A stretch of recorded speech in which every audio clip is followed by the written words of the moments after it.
spring practice and going into training camp. And really it's going to come down to who's the most consistent, who's the most productive will be the starter. And Richardson has been injury-plagued throughout his career. Daniel Jones comes to the Colts by way of the Minnesota Vikings. Now, here's your traffic with Matt Baer. Westbound 70 stop-and-go traffic because of an earlier crash. It has cleared. We are still slow from Rural Street through the North Split out to Meridian Penn. On the east side, the intersection East Washington Street at State Avenue shut down until the middle of next week for utility work. Also, a crash on the northeast side. Allisonville Road at Benford Boulevard and a vehicle fire. Benford Boulevard at East 46th Street. Traffic sponsored by Anthem Blue Cross and Blue Shield. They've teamed up with the Indiana Fever and Common Threads to provide local schools with information for nutritious meal preparation. Learn more at anthem.com/fever. Anthem Blue Cross and Blue Shield is the trade name of Anthem Insurance Companies Incorporated. I'm Matt Baer with traffic on the 5s. Follow us at WIBC Traffic. Thy ticket, Lady Jennifer of Coolidge. Well, many thanks, good sir. Here'th my Discover card. They accept Discover at Renaissance fairs? Yeah, they do here. Discover's accepted at the places I love to shop. Getteth with the times. With the times? You're playing the lute. Yeah, and it sounds pretty good, right? Discover is accepted at 99% of places that take credit cards nationwide. Based on the February 2024 Nielsen report. Now your weather from the American Standard Cooling Weather Center. Right now, 33 degrees in downtown Indianapolis, going up to 55. Severe weather is on the way. It'll be here tomorrow with all threats possible, including tornadoes to the south. Your high tomorrow, 82. I'm Ryan Hedrick on the level, on the go, and at WIBC.com. It's time for Kendall and Casey right now on 93 WIBC. You're listening to Rob Kendall. When we talk about sending money somewhere, we're talking about printing the money because we have no money. And Casey Daniels. My government would never lie to me, would they? On 93 WIBC. I called it. Yeah? I called it. I called it. Yes, you did. You're talking about property tax reform, aren't you? I know these people and I know this stuff better than I even know myself. It is the Kendall and Casey Show. I'm Rob Casey's here. And if you recall, over the past week, I'd been telling you something you weren't hearing anywhere else, which is that there were some sort of because we had said the property tax debate has basically disappeared since our rally. It's gone silent, hasn't it? So the timeline on this, if you'll recall, is the Senate Bill 1 gets gutted. It goes to the House. Jeff Thompson, who's the head of Ways and Means, makes this big announcement at the Senate Bill 1 hearing in the House. We're going to hear Senate Bill 1 today, but it won't matter because I'm going to strip it and put this House Bill 1402 that nobody had ever heard of before in its place. So he does that. Yeah. They have another hearing on it. Yeah. It's so convoluted and nonsensical that even members of the Ways and Means Committee are looking at him and going, what are you talking about? And then we have the property tax rally right after that, and then everybody just shuts up and it goes silent. Right. That's exactly what happened. And we've been looking on the calendar to see when they're meeting again. And, well, to our surprise, actually not, there's no word about them meeting. And then we see this article that was quoting Scott Baldwin in it, and he says, oh, they're meeting every day with Bray and Thompson, and they're discussing it. So Rod Bray is the head of the Senate. And then Scott Baldwin, who runs let's remind everybody, he runs a construction management company that is a multi-billion-dollar company that makes hundreds of, or charges hundreds of millions of dollars. If you look at what these government construction contracts are, in total, for government construction contracts that are paid for by property taxes. So he voted to screw you to protect the local entities, local agencies of government that are doing these construction projects paid for with property taxes that his company is making big money off of. And not only did Baldwin say that, he said, I think the end bill is going to get better for the local government. For local government as it relates to their funding opportunities. But Forget you, taxpayer. So we had been telling you, because, of course, I know all the people and I know all the players, and I had been saying that I was told by a very reliable source that there were some sort of super high-level negotiations going on between Houston and Braun. Now, this had not been reported anywhere. Nobody had been covering this. I said, but take it to the bank that this has been what's going on behind the scenes. And I wasn't saying that's good. I wasn't saying that's bad. I said, I don't think that's great, because if Todd Houston is involved in the decision-making, that's probably not going to end well for you. But I said that would explain the silence and what's taking place. And so yesterday, Braun went on with Hammer and Nigel. Yeah. They spent the entire first segment talking about property taxes. I thought Hammer and Guy Relford was in for Nigel, because imagine that Nigel wasn't at work yesterday. Did a phenomenal job with this interview and getting information. And Braun appeared to confirm yesterday the exact thing that I've been saying for well over a week now, which is that he's been negotiating behind the scenes. With Todd Houston. Yeah, isn't that something? You're not allowed to have that information. No input from you, but they can do it in a closed-door, smoke-filled room. All right, so I've got a couple of clips from this interview yesterday, because I have some real concerns about some of the things that Braun said. Some of them this is where you have to be the voice of reason, Casey. You have to walk me off a ledge if I've got concerns, because in the end, I want the issue solved. And if this is the best way to solve them, then okay. And this is where you have to, because you're capable of removing I'm too emotionally invested in this, Casey, and I freely admit that. Like, at this point... Well, I don't know. My 17% increase has got me pretty emotionally invested as well. You're financially invested in it. I'm 15 years of a legacy project invested in this. This is the thing I was great at, was cutting property taxes, and I see this as the thing that if it gets fixed, will be something we'll forever be able to say our audience was the reason this happened. So I'm emotionally invested for the tens of thousands of people, as always, putting others above myself, that listen to us each day. Such a giver. So a couple of clips here. Here is clip one where he's talking about the potential deal that is in the works. We're at the point now where I think majority of taxpayers are going to see relief, especially on the lower end of the scale, which looked like it was going to be closer to 200 to maybe 225,000 assessed values, tons of homes in that neighborhood, to where we've moved it up, to where we've broadened the scope of what the relief is going to be. We're still debating over how much and how broad it'll be. So it apparently now, the deal, which has not been publicly revealed to anyone, centers around, they're going to give relief to people based on the assessed value of your home. Correct.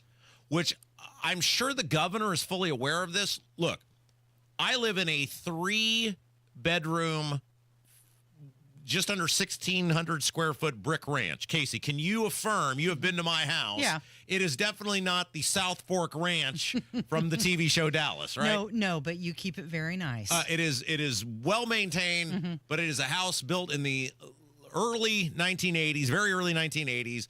And I don't know what I can't remember what exactly the most recent assessed value is, but it's about 220-ish thousand or whatever. Okay. So hey, congratulations. Well, maybe. Good for you. I don't know. But the point is, if that's the only people that are getting helped, he might as well just declare I'm a one-term governor and pack it up and go back to Du Bois County. Because if owning a 1,600 square foot ranch is on a town street. Yeah. And my property is probably the third of an acre. I don't know. I mean, like, if that's it, if that's the cap, the people that were at that rally are going to revolt on the State House, right? Yeah, well, I mean, that is unbelievable if that's the best he can get. He just hinted that they're going to be working on something where the assessed value, if it's lower than 200,000 or 225,000, you might be getting some property tax relief. So congratulations.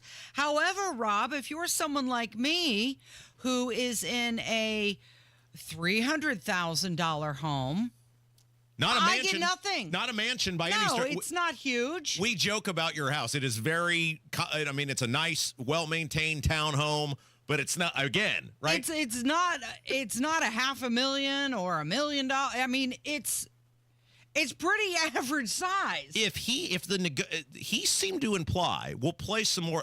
Let's play another clip because he seems to reaffirm, because I thought, well, maybe when I heard this initially, I thought, well, maybe he misspoke on that. But then he seemed to reaffirm that's where they were at. What I'm trying to do is once you get beyond the lowest assessed value homes, which generally elderly will be living in, many of them, or new homeowners, they're especially going to probably start there. We're going to get that. Then I'm going for broader relief that gets into higher assessed values without having to worry too much about the jumbo homes, which they're not complaining generally. Many have said we're supportive of even higher property taxes, believe it or not. And then trying to get to the bottom of what school districts and local governments really need to cover their legitimate costs, not to where it's gone above and beyond. That's what we're wrestling with. Okay, so if he's stuck with Houston on like $225 or $230, I mean, $240,000 in any of these suburban communities is nothing. And by the way, the whole premise of his relief plan, why we have been for it, is he said, he being Braun, you got screwed the last 4 years through inflation. It's not your fault. My house was $160,000 before I bought it. It's at whatever it is, 220 now, 225, whatever that number is now. Well, but okay, so you're not even then addressing what was the central part of your plan. If you're negotiating, well, maybe he's making it sound like, well, maybe if I keep negotiating hard enough, I'll be able to get these exemptions or these deductions or what. He didn't even say what it's going to be, by the way. He keeps saying relief. He's not saying what that is. If the best you can do is $300,000, again, $300,000 based on the assessment spikes in these suburban communities is nothing. It's not a mansion. It's not a large home. He said jumbo home. What is a jumbo home? I mean, because if somebody's in a 2,000 square foot home, to me, that's a fourth bigger than my house. Is that a jumbo home? What does that even mean, a jumbo home? Okay, so I was just thinking about this. I mentioned a couple weeks ago my neighbors are selling their place, and I checked out the listing just this weekend. They've got it listed at $290. That's what the asking price is. So based on that, that should be equivalent to, probably what my house would sell for. Yeah, you ought to hope that sells, because that might move your assessed value down on a comparable sale. Might move it down. Okay, but you get relief on your $225,000 house, but I don't on my $290,000 house. This is the squeezing of the middle class. Why do you get a break and I don't? It's a great my question. property taxes have gone up 34% in the past 4 years. Inflation that's quicker than inflation. Yeah. All right. We got to take a break because we got a couple more clips I want to play off of this, because he said some more stuff that is important, concerning, a little mixture of both. If based on what we just heard, though, if that is the deal he comes out with and he signs that, he might as well just pack it up and say, I'll spend the next 3 years with my heliport in DuBois County because I'm going to be a one-term governor, either through a primary, he'll totally lose his base, or if he somehow is the nominee, the base not going to vote for him in a general election. I've got to think that and this is where I need you to talk me off the ledge. He's a business guy. He has to know. He is a smart dude. He has to know that this he would be reviled by the base if that's the best he came up with. So we'll take a break. Okay. Well, I got some more audio I want to play. Maybe that'll make us feel a little bit better about what he said. Okay. When we come back, how about that? It's Kendall and Casey on 93 WIBC. When you wake up, you understand this is about money. 1,000%. They started this. When you work, we are gonna make some noise today. Eliminate property taxes now. Hanging out with us, it's fun. Right. When you drive home. Is it time to try something new, you think?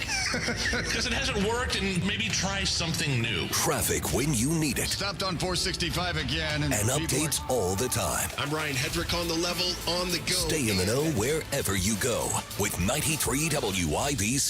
Indiana patients rely on many types of pharmacies to access their medications and critical healthcare services. But a proposal being considered in the Indiana legislature called SB 140 would disrupt access to medications for Indiana patients. SB 140 would impose government mandates blocking access to critical pharmacy options and services in Indiana. Lost access to pharmacy options would directly harm many of Indiana's most vulnerable patients, including patients fighting cancer and heart disease, many of whom rely on specialty pharmacies for their care. SB 140 would even hike costs for Indiana patients by imposing a $10 tax on every prescription filled in the state. That would often fall directly on the patient. Tell your state legislator, protect access to medications, reject higher costs. Put Indiana patients first by voting no on SB 140, paid for by conservatives for lower healthcare costs. Of course I love my parents, I really do, but often felt angry with them because I was always screaming so they could hear me on the telephone. All that has changed thanks to the CapTel phone from Relay Indiana. We're so much better off because now my parents can read what I'm saying on the CapTel caption telephone. Our conversations are pleasant because through voice recognition technology, my words appear to them on an easy-to-read screen right on the telephone. Thanks, Relay Indiana. Learn more at RelayIndiana.com. When you're in the thick of a project, Harbor Freight is the place that always comes in handy. Whether you're picking up something for your pickup truck or a power tool for your project, at Harbor Freight, your dollar always goes further. And these days, when everything seems to cost more, you can take pride in knowing that you get hard-working tools at hard-working prices. Whatever you do, do it for less at Harbor Freight. This is a special notice to all U.S. taxpayers with back taxes to the IRS. Billions in tax relief is now being made available to struggling taxpayers, giving thousands, even tens of thousands of dollars in savings away to those who qualify. If you're facing wage garnishment, threatening letters, audits, liens, levies, or already in a payment plan, you can now expedite the resolution to your tax problem, end collections, and even qualify to reduce a large portion of what you owe. Stop IRS Debt has established a relief hotline for you to call to check what savings and options you qualify for. Dial 800-518-9137. With many people facing job loss and rising cost of living, these special IRS initiatives are designed to aid delinquent taxpayers with the relief that they need to get a fresh start. For a free consultation to see what savings you qualify for, call 800-518-9137. 800-518-9137. 800-518-9137. The financial advisor industry is a flawed system. Find out how to fight back and protect your retirement on Expedition Retirement. Sunday mornings at 7 on WIBC. All right. Maybe we're missing something. I don't think so. Really? I don't. Okay, no. We have to be missing something. There's no way Braun would have done the rally with us and the base. And by the way, he did acknowledge with Hammer. Mm-hmm. But it's Kendall Casey show. I'm Rob. That's Casey. We're talking about the interview Mike Braun did yesterday with Hammer and Guy Relford. Yeah. Which was a great interview by Hammer and Guy Relford. They did a phenomenal job. Yes, they did.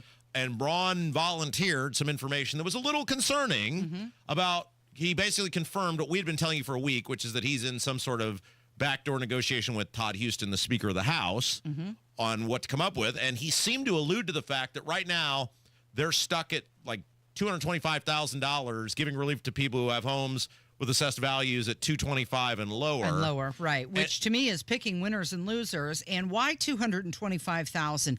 This just reminds me so much of 6 feet apart during COVID. It's just, what is that, a random number? Do they have some information, statistics that that's the magic number that they're going to back this up with? Because as I'm looking at it, I'm out. I don't get any relief. That's right. Yet my property tax went up 17.4% this year. And over 4 years since the rate reset, which we initially wanted, 34%. You're not making me feel any better. Your job is to be I'm supposed to be the wild one. Well, I'm getting screwed, Rob. Okay. Well, that's why there's you're nothing here. in this for me. I'm putting it up to you because you're supposed to be the one that talks me off ledge. Now, he did say that they're in some sort of he's going to get more than this, but I'm just using common sense thinking, okay, let's say, because there's a huge jump between $225,000 and $300,000. Let's say he can get the relief. Let's say they'll give him the relief of the reset. And I'm just making this up because he was talking in the coded words, right? He was doing the Chinese words, like some World War II encrypted message. Let's say he can get it to $300,000. That's not a big home. That's not a lot of homes. That's not anything being built in central Indiana right now. I mean, there's a lot of 2,000 square foot or 2,200 square foot homes, which are by no means, as he described them, jumbo homes. Well, how honked off are you going to be if your assessed value is 305? Yeah, great, right. And who's not to say the assessors aren't going to magically make them all 301? Perfect. And so if, and again, a lot of time left. 28 days. Well, there's time left. Okay, not a lot of time left. But look, if Florida can come back, what were they down? They were down like 10 with Texas Tech with 3.5 minutes to go. If Florida can come back. Oh, I don't even bring Florida into this conversation based on what Governor Ron DeSantis is proposing down in that state. But if 300,000, if Braun views 300,000, I'm just picking that number because he didn't say, and I'm just trying to decipher based on what he said. I'm trying to speak the language, which is what I do here. That if 300,000 is the best he can do, he might as well just step aside and say, I'm going to be a one-term governor because Micah Beckwith will primary him and win if Mike Braun signs off on $300,000 of property tax relief. Yeah. I mean, the base will revolt against him if that's the best he can do. Now, maybe there's some other plan. I don't know. See, people think I have some sort of like backdoor whatever to Braun. I don't. It's not like Braun and I do not talk on the phone every day. I know people think that's how it goes. I get information from sources in the State House. I do not have a direct line of communication with the governor. I get it from people who are in the meetings, or around the meetings, or have people who are in the meetings. I don't get my information directly from the governor. For now. And Braun's smart. He has to know. He has a lieutenant governor who's very popular with the base, who is a fighter, who wants, I mean, it's obvious, right? And we'll get back. What's going to join us next? In He fact, campaigned on this. Right. He can't sign off on it. Senate Bill 1. Okay, so he did say, we got another clip here. He did say there's more negotiating to be done. Okay, he did, in fairness. Kev, go. And again, we've still got a few weeks left in this session, and there's going to be some wheeling and dealing, and we know that. And we've been doing that. Are you willing to accept a deal on property taxes without tax cuts? Do tax cuts have to be part of a deal that is a bill you will sign? They do for the majority of Hoosier taxpayers. The way it came out of the Senate, it didn't have much of that. It did the other two things, controlling future increases and transparency on how you do referenda. So we've made progress, and it has gotten now to where it's much broader than where we were 2 weeks ago. And I'm not going to give up until the last day that this has got to go through. Then you got to weigh, is it minimally enough? If it continues at the trajectory that we're on currently, even with just a little tweaking, I think we'll be there. Look, I've said He's saying you got to get some relief or he's not signing it. But who, like, if he thinks 300,000, let's say he could get to that number. I mean, if he's at 225, which is basically what he revealed, right? I'm not making up what he said in those clips we played the first segment. If he's saying right now that the best Houston or Bray or whoever is offering him is 225,000, and he thinks he can negotiate it to 300, that would be a huge lift to begin with. But if that's the best he does, he should just say right now, and I said this yesterday, I don't know why. Nobody knows these people or the landscape of the folks better than me. Do we have to do another rally and put another 1,000 people in the State House for him to see that we are the pulse, we are the voice of the people? He should have just said yesterday, these guys are clowns. They're unserious clowns who are not interested in helping you. I am clearing the calendar for May. I'm going to probably veto whatever they give to me, and I'll see y'all in May. Them's fighting words. That's Reagan with the Soviets, right? Well, I think Hammer did ask him that, and he did say, yeah. He said he is prepared to do that. But that should have been the lead. You cannot negotiate with these people. You have to bully them because they are bullies. You got to hit them in the mouth, and Braun is not hitting Houston and Bray in the mouth. You got to smack them around. Look, it would be better for Braun to let this thing fail and say, I'm vetoing this until we have serious tax reform, and I'll see you in May. And by the way, it sounds like I would get the help with this right now. But it would be better for him to politically to do that than sign off on some $250,000. He's like, you're negotiating pennies on the dollar right now, dude. This problem, and we'll get into this next hour, this problem is so much bigger than just a $200,000 home getting property tax relief. It's the whole structure itself. So, all right, Beck was going to join us next. We'll ask him a little bit about the interview, what he thinks. In the meantime, the talented, the amazing, the award-winning Ryan Hedrick. He has the news. Yep, it's coming up next on 93 WIBC. Hey guys, it's Rob. You know, it's hard to believe we're already a fourth of the way through the year. That means we're into April, and April means spring, and spring means getting your lawn in tip-top shape. Now, if you're like me, you're looking at it and going, man, I love my yard, but that is so much work. That's why you got to do what I did. Call my friends at Save-A-Tree, the tree, shrub, and lawn experts. Head over to saveatree.com. That's SAVATREE.com. SAVATREE.com and schedule your totally free evaluation and estimate. Sean from Save-A-Tree came out to my house. He was on time. He was professional. And he gave me some ideas on how to get my lawn looking great after some tough winter weather. And they can do the same for you, making your yard the envy of the neighborhood. Saveatree.com, SAVATREE.com, or just hit pound 250 on your cellular device. Use the keyword Save-A-Tree. Save-A-Tree, the tree, shrub, and lawn experts. Tell them Rob sent you. 93 WIBC Mobile News. On the level, on the go. Walking the tariff tightrope. You have a clear radar in downtown Indianapolis where it's 32 degrees, a little bit of a wind out of the south making it feel colder this morning. Your high today, 55. I'm Ryan Hedrick for Window Nation. Here's what's trending at 9:30. The Trump tariffs go into effect soon. Fox Business's Jeff Locke reports that automakers don't care so much about tariffs on cars coming into the U.S. But if you start to tariff all of the parts, the thousands of parts that make up a car, then you wind up maybe upending the entire industry and also putting makers that make cars here in the U.S. at a disadvantage. Let me explain why. The top 4 best-selling cars in the U.S., they point out, the automakers do, that around the world, foreign automakers go to low-cost places to save money on cars and keep the price down. And the tariffs go into effect tomorrow. A man who shot and killed his ex-girlfriend outside of a daycare on the west side of Indianapolis will be punished this morning. Orlando Mitchell was convicted of killing Crystal Walton. Prosecutors said that he stalked Walton and then ambushed her near a daycare along West 10th Street in September of 22. Severe weather happening tomorrow, and all modes are on the table. More at WIBC.com. And your opening bell report on 93 WIBC brought to you by Absolute Wealth Management, LLC.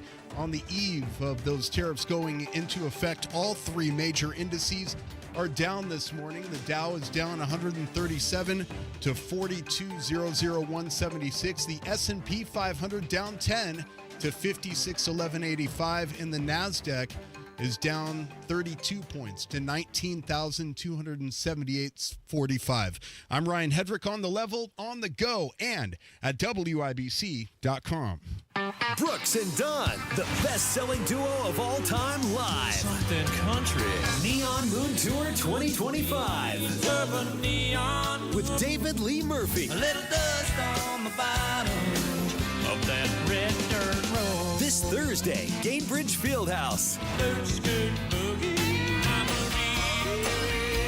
On sale now at Ticketmaster. Brooks and Dunn live.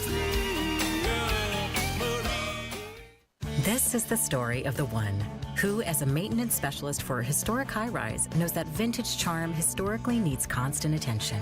Which is why, when it's time to upgrade turn-of-the-century mechanicals, they turn to Grainger.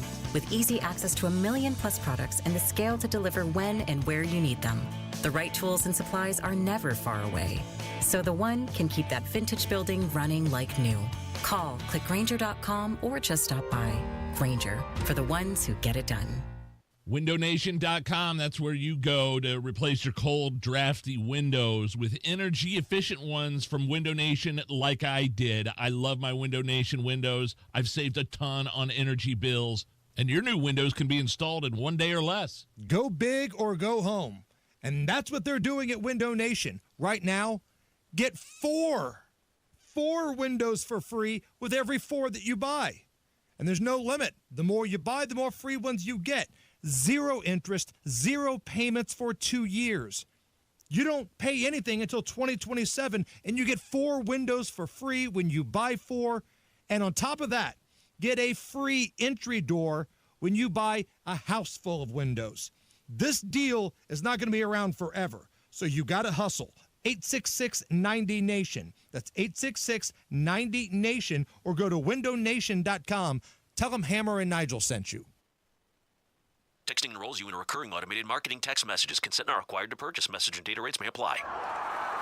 The team's looking good this season. I think so. Man, I miss playing football. Being young with unlimited energy to burn. Ever since I turned 40, I just can't find that fire I used to have. Think you could beat lower testosterone? What do you mean? All guys lose their edge when they turn 40. The body has less testosterone. That's why I take Nugenix Total T. I've heard about Nugenix. That really works? Since I started taking Nugenix, I'm lifting like when we played for Coach Carter. I feel more energized at work. It's even spiced up things between me and the missus. Are they still giving out complimentary bottles for people to try? Yep, send a text. It's that easy. Text ENERGY to 42424 right now for your complimentary bottle of Nugenix Total T. It's the #1 selling testosterone-boosting brand at GNC and Walmart. Do it now, and they'll also send you a bottle of Nugenix Thermo X, their newest, most powerful fat burner ever, absolutely free. Text ENRGY to 42424. That's ENERGY to 42424. These statements have not been evaluated by the FDA. This product is not intended to diagnose, treat, cure, or prevent any disease.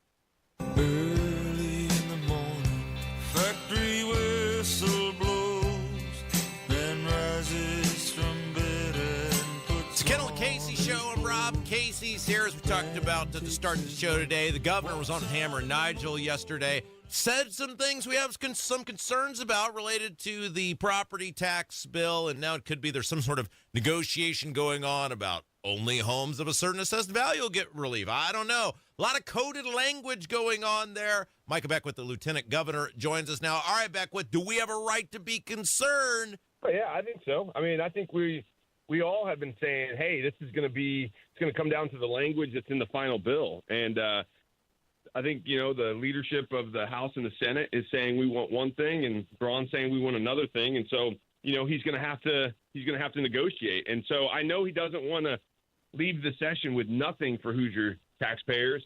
But sometimes you got to kind of find that compromise. I hope it's a strong deal, and I hope he has his veto pen ready if necessary. But I think that's kind of, yet to be seen. Why is it all done behind closed doors? This is what I don't understand. This is way too big a deal to do the usual legislative mumbo jumbo and then come out, because now we got less than 4 weeks.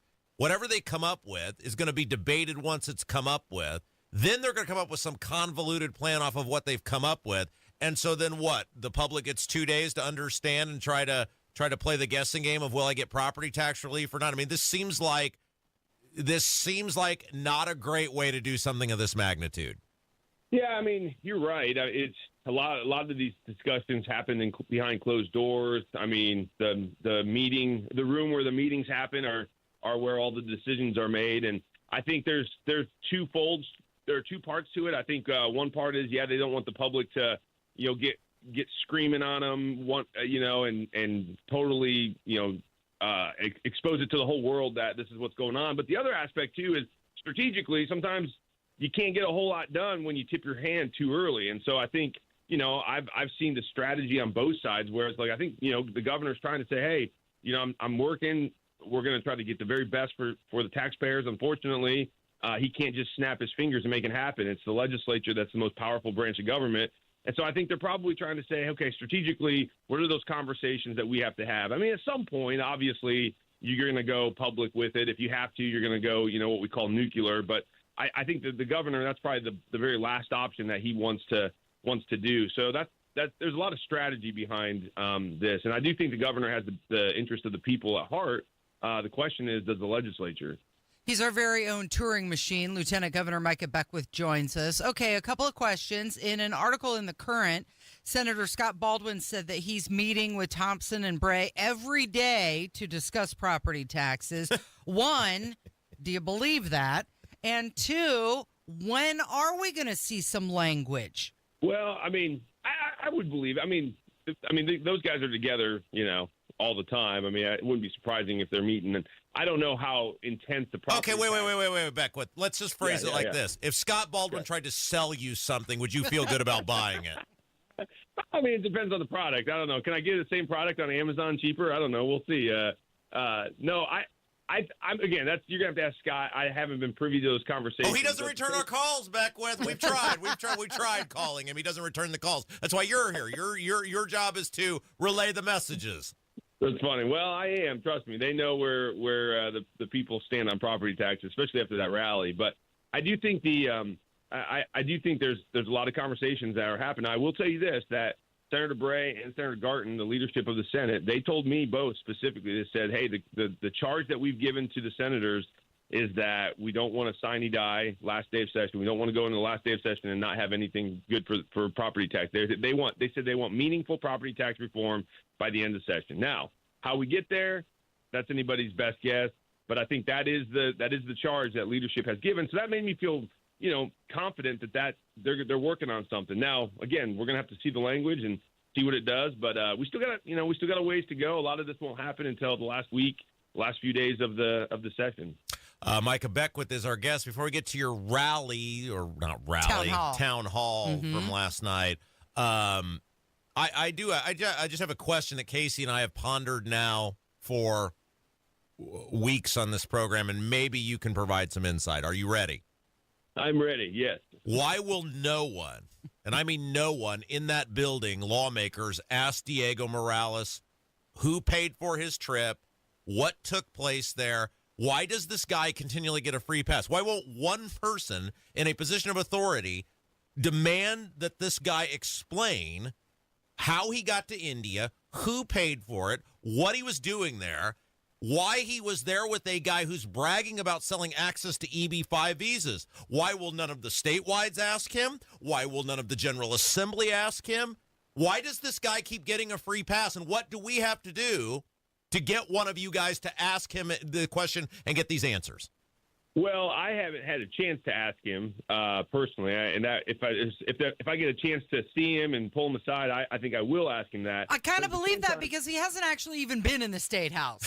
Well, I've seen him I've seen him in passing at some things, so I know he's back. But at the same time, who does he answer to? Okay, so he's a separately elected statewide official, so he answers to the people and the legislature. So the legislature has the power of the purse.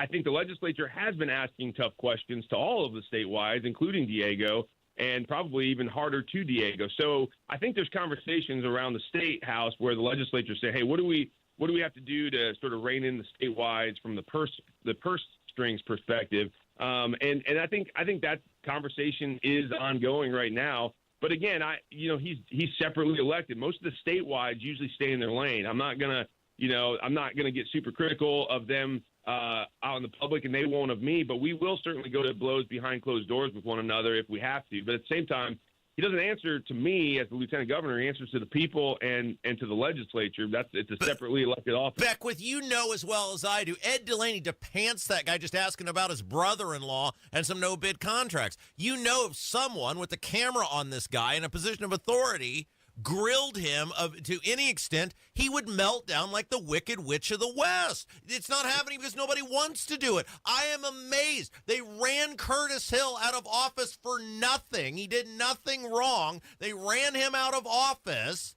and yet this guy, who regularly just takes a giant pee on the General Assembly and everybody in that state house, and nobody will do anything. Well, I agree with you about Curtis. I do think they ran him out for nothing. It does. Listen, you're right. There does seem to be a double standard a lot in politics, and I think what happened to Curtis was absolutely completely unfair and unjust. But again, I don't think this story's over. I mean, I'm listening to the legislature. The power of the purse is how you rein in the executive branch, and Diego's part of the executive branch, and I think that is really happening right now. We'll see what happens by the end of the session, but I think the legislature is saying, for a multitude of reasons, for all the executive branch offices, hey, are we spending money with wisdom? Is it sound fiscal policy, conservative policy? So I think you're going to see it. I just think it's happening through the legislative process right now. Casey desperately wants to ask you about your event last night. Yes, you hosted. It's Micah Beckwith joining us. You hosted a town hall last night in Franklin, and somebody called you a bad word with their dirty, dirty mouth. Tell us about the event. It was great. I loved it. It was So it was packed. It was at the town hall there in Franklin, and I mean, there was a line going out the door. I mean, there's probably a couple hundred people in the building or in the room, and then there was probably another 50 or 60 or what I was told that were kind of trying to get in. So, you know, I thought at one point that someone was going to cut off the roof and lower their friend down, just like they did with, you know, the disciples back in the or in the New Testament. But it was an amazing event. It was heated. It was certainly passionate. And I would say most of the room was full of people on the left, which to me, you know, like Rob says, don't threaten me with a good time. That's actually what I really enjoy. And so it was back and forth. It was a lot of, you know, passionate debate and people who were, you know, ticked off that ultimately, I think it came down to people were ticked off that the funding was potentially getting cut from federal perspective and the state perspective. And it really just highlighted how much people love money. I mean, that's what it comes down to. And everyone was saying, you're taking our money away. You're taking them. And I kind of was like, well, it's not the government's job to do these things, right? It's the government can help in some capacity, but you know, I would bring up, we got to start learning how to think outside the box, be resourceful, work with nonprofits and local communities to fix the problems of local communities and not just rely on the government to do it all, because the government, frankly, we're $36 trillion in debt. And at some point, our dollar is going to give way and we're going to go into a Great Depression if we don't get this thing under control. So Medicaid and Medicare, big concerns that you heard about last night. Something else that was brought up, which I think was kind of surprising. A lot of people wanted to talk about the construction on 31 down in that area. And I believe Governor Braun just named a new top dog at INDOT. So what was the conversation about that? Yeah, there were a lot of passionate people who were opposed to the 31 project there in Franklin. In Johnson County. And so, I told them flat out, I said, hey, I don't know a whole lot about this project, but we will find out, and we'll take your concerns back to the governor and to his team, the Secretary of Transportation. So that's what we're doing right now. You know, even this morning, I shot a text out to our team just saying, hey, let's get some stuff over to the governor and make sure that they're just very well aware. And again, there's always two sides to every story. The Bible says one side seems right until the other pleads its case. And so I haven't heard the other side of the story, but from their perspective, that whole room was, I didn't hear one person who was in favor of the 31 project. And they were very passionate about why it's not a good idea. They gave me a list of reasons. So that's what we're doing. We're taking it back to the State House, and we're going to make some noise on it because that's what we told them we would do. Beckwith, thank you. Hey, thanks, guys. Have a good day. Yeah, you too. You're listening to Kendall and Casey on 93 WIBC. Hammer and Nigel show 3:06 this afternoon. Jeff Boggs fills in for Big Nige. The biggest stories in Indy, and we're going to have a lot of fun. 93 WIBC. For over 20 years, Howard Bailey Financial has been helping families just like yours gain clarity, confidence, and purpose with personal and practical financial strategies. And now, we're offering our full suite of services on Rangeline Road, right in the heart of Carmel, making it even easier to meet with our experienced team face-to-face. Whether you're planning for retirement, navigating life transitions, or just need guidance for your financial future, we're here to walk with you every step of the way. Text CARMEL to 888-262-1104 to download a free retirement resource. Howard Bailey Financial, helping you turn hope into a plan and dreams into reality. Howard Bailey Securities, LLC is an independent financial services firm and uses a variety of different investment strategies. Please see disclosures at howardbailey.com.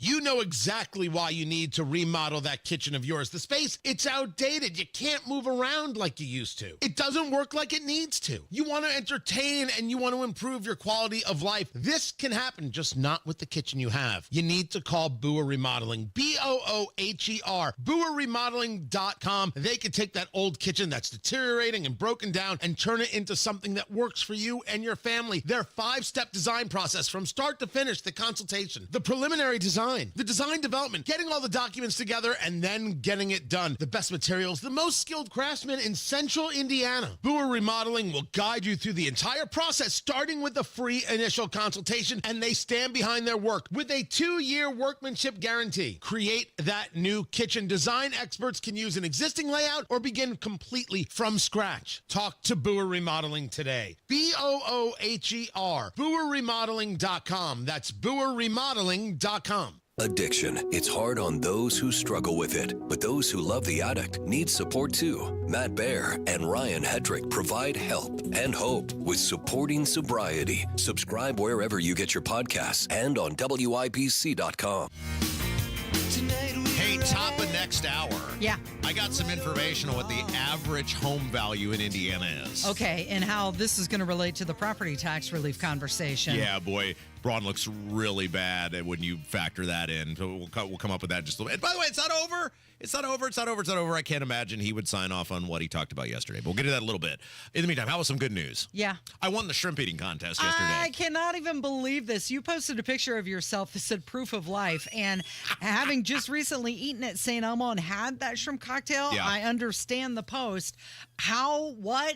Give me the details. Start talking. So I was asked, they had initially asked Hammer, as they usually do, and he was going to be on the air. The women's, it's called the BIT. It's what it was basically known as the NIT for years and years and years, which was sort of the tournament for the teams who don't make it to the NCAA basketball tournament. This was sort of the runner-up tournament, and it used to kind of be a big deal. It used to always play the championship in Madison Square Garden, and it was sort of a huge deal. But now I think it's kind of lost some of its luster. They've expanded the NCAA tournament, et cetera.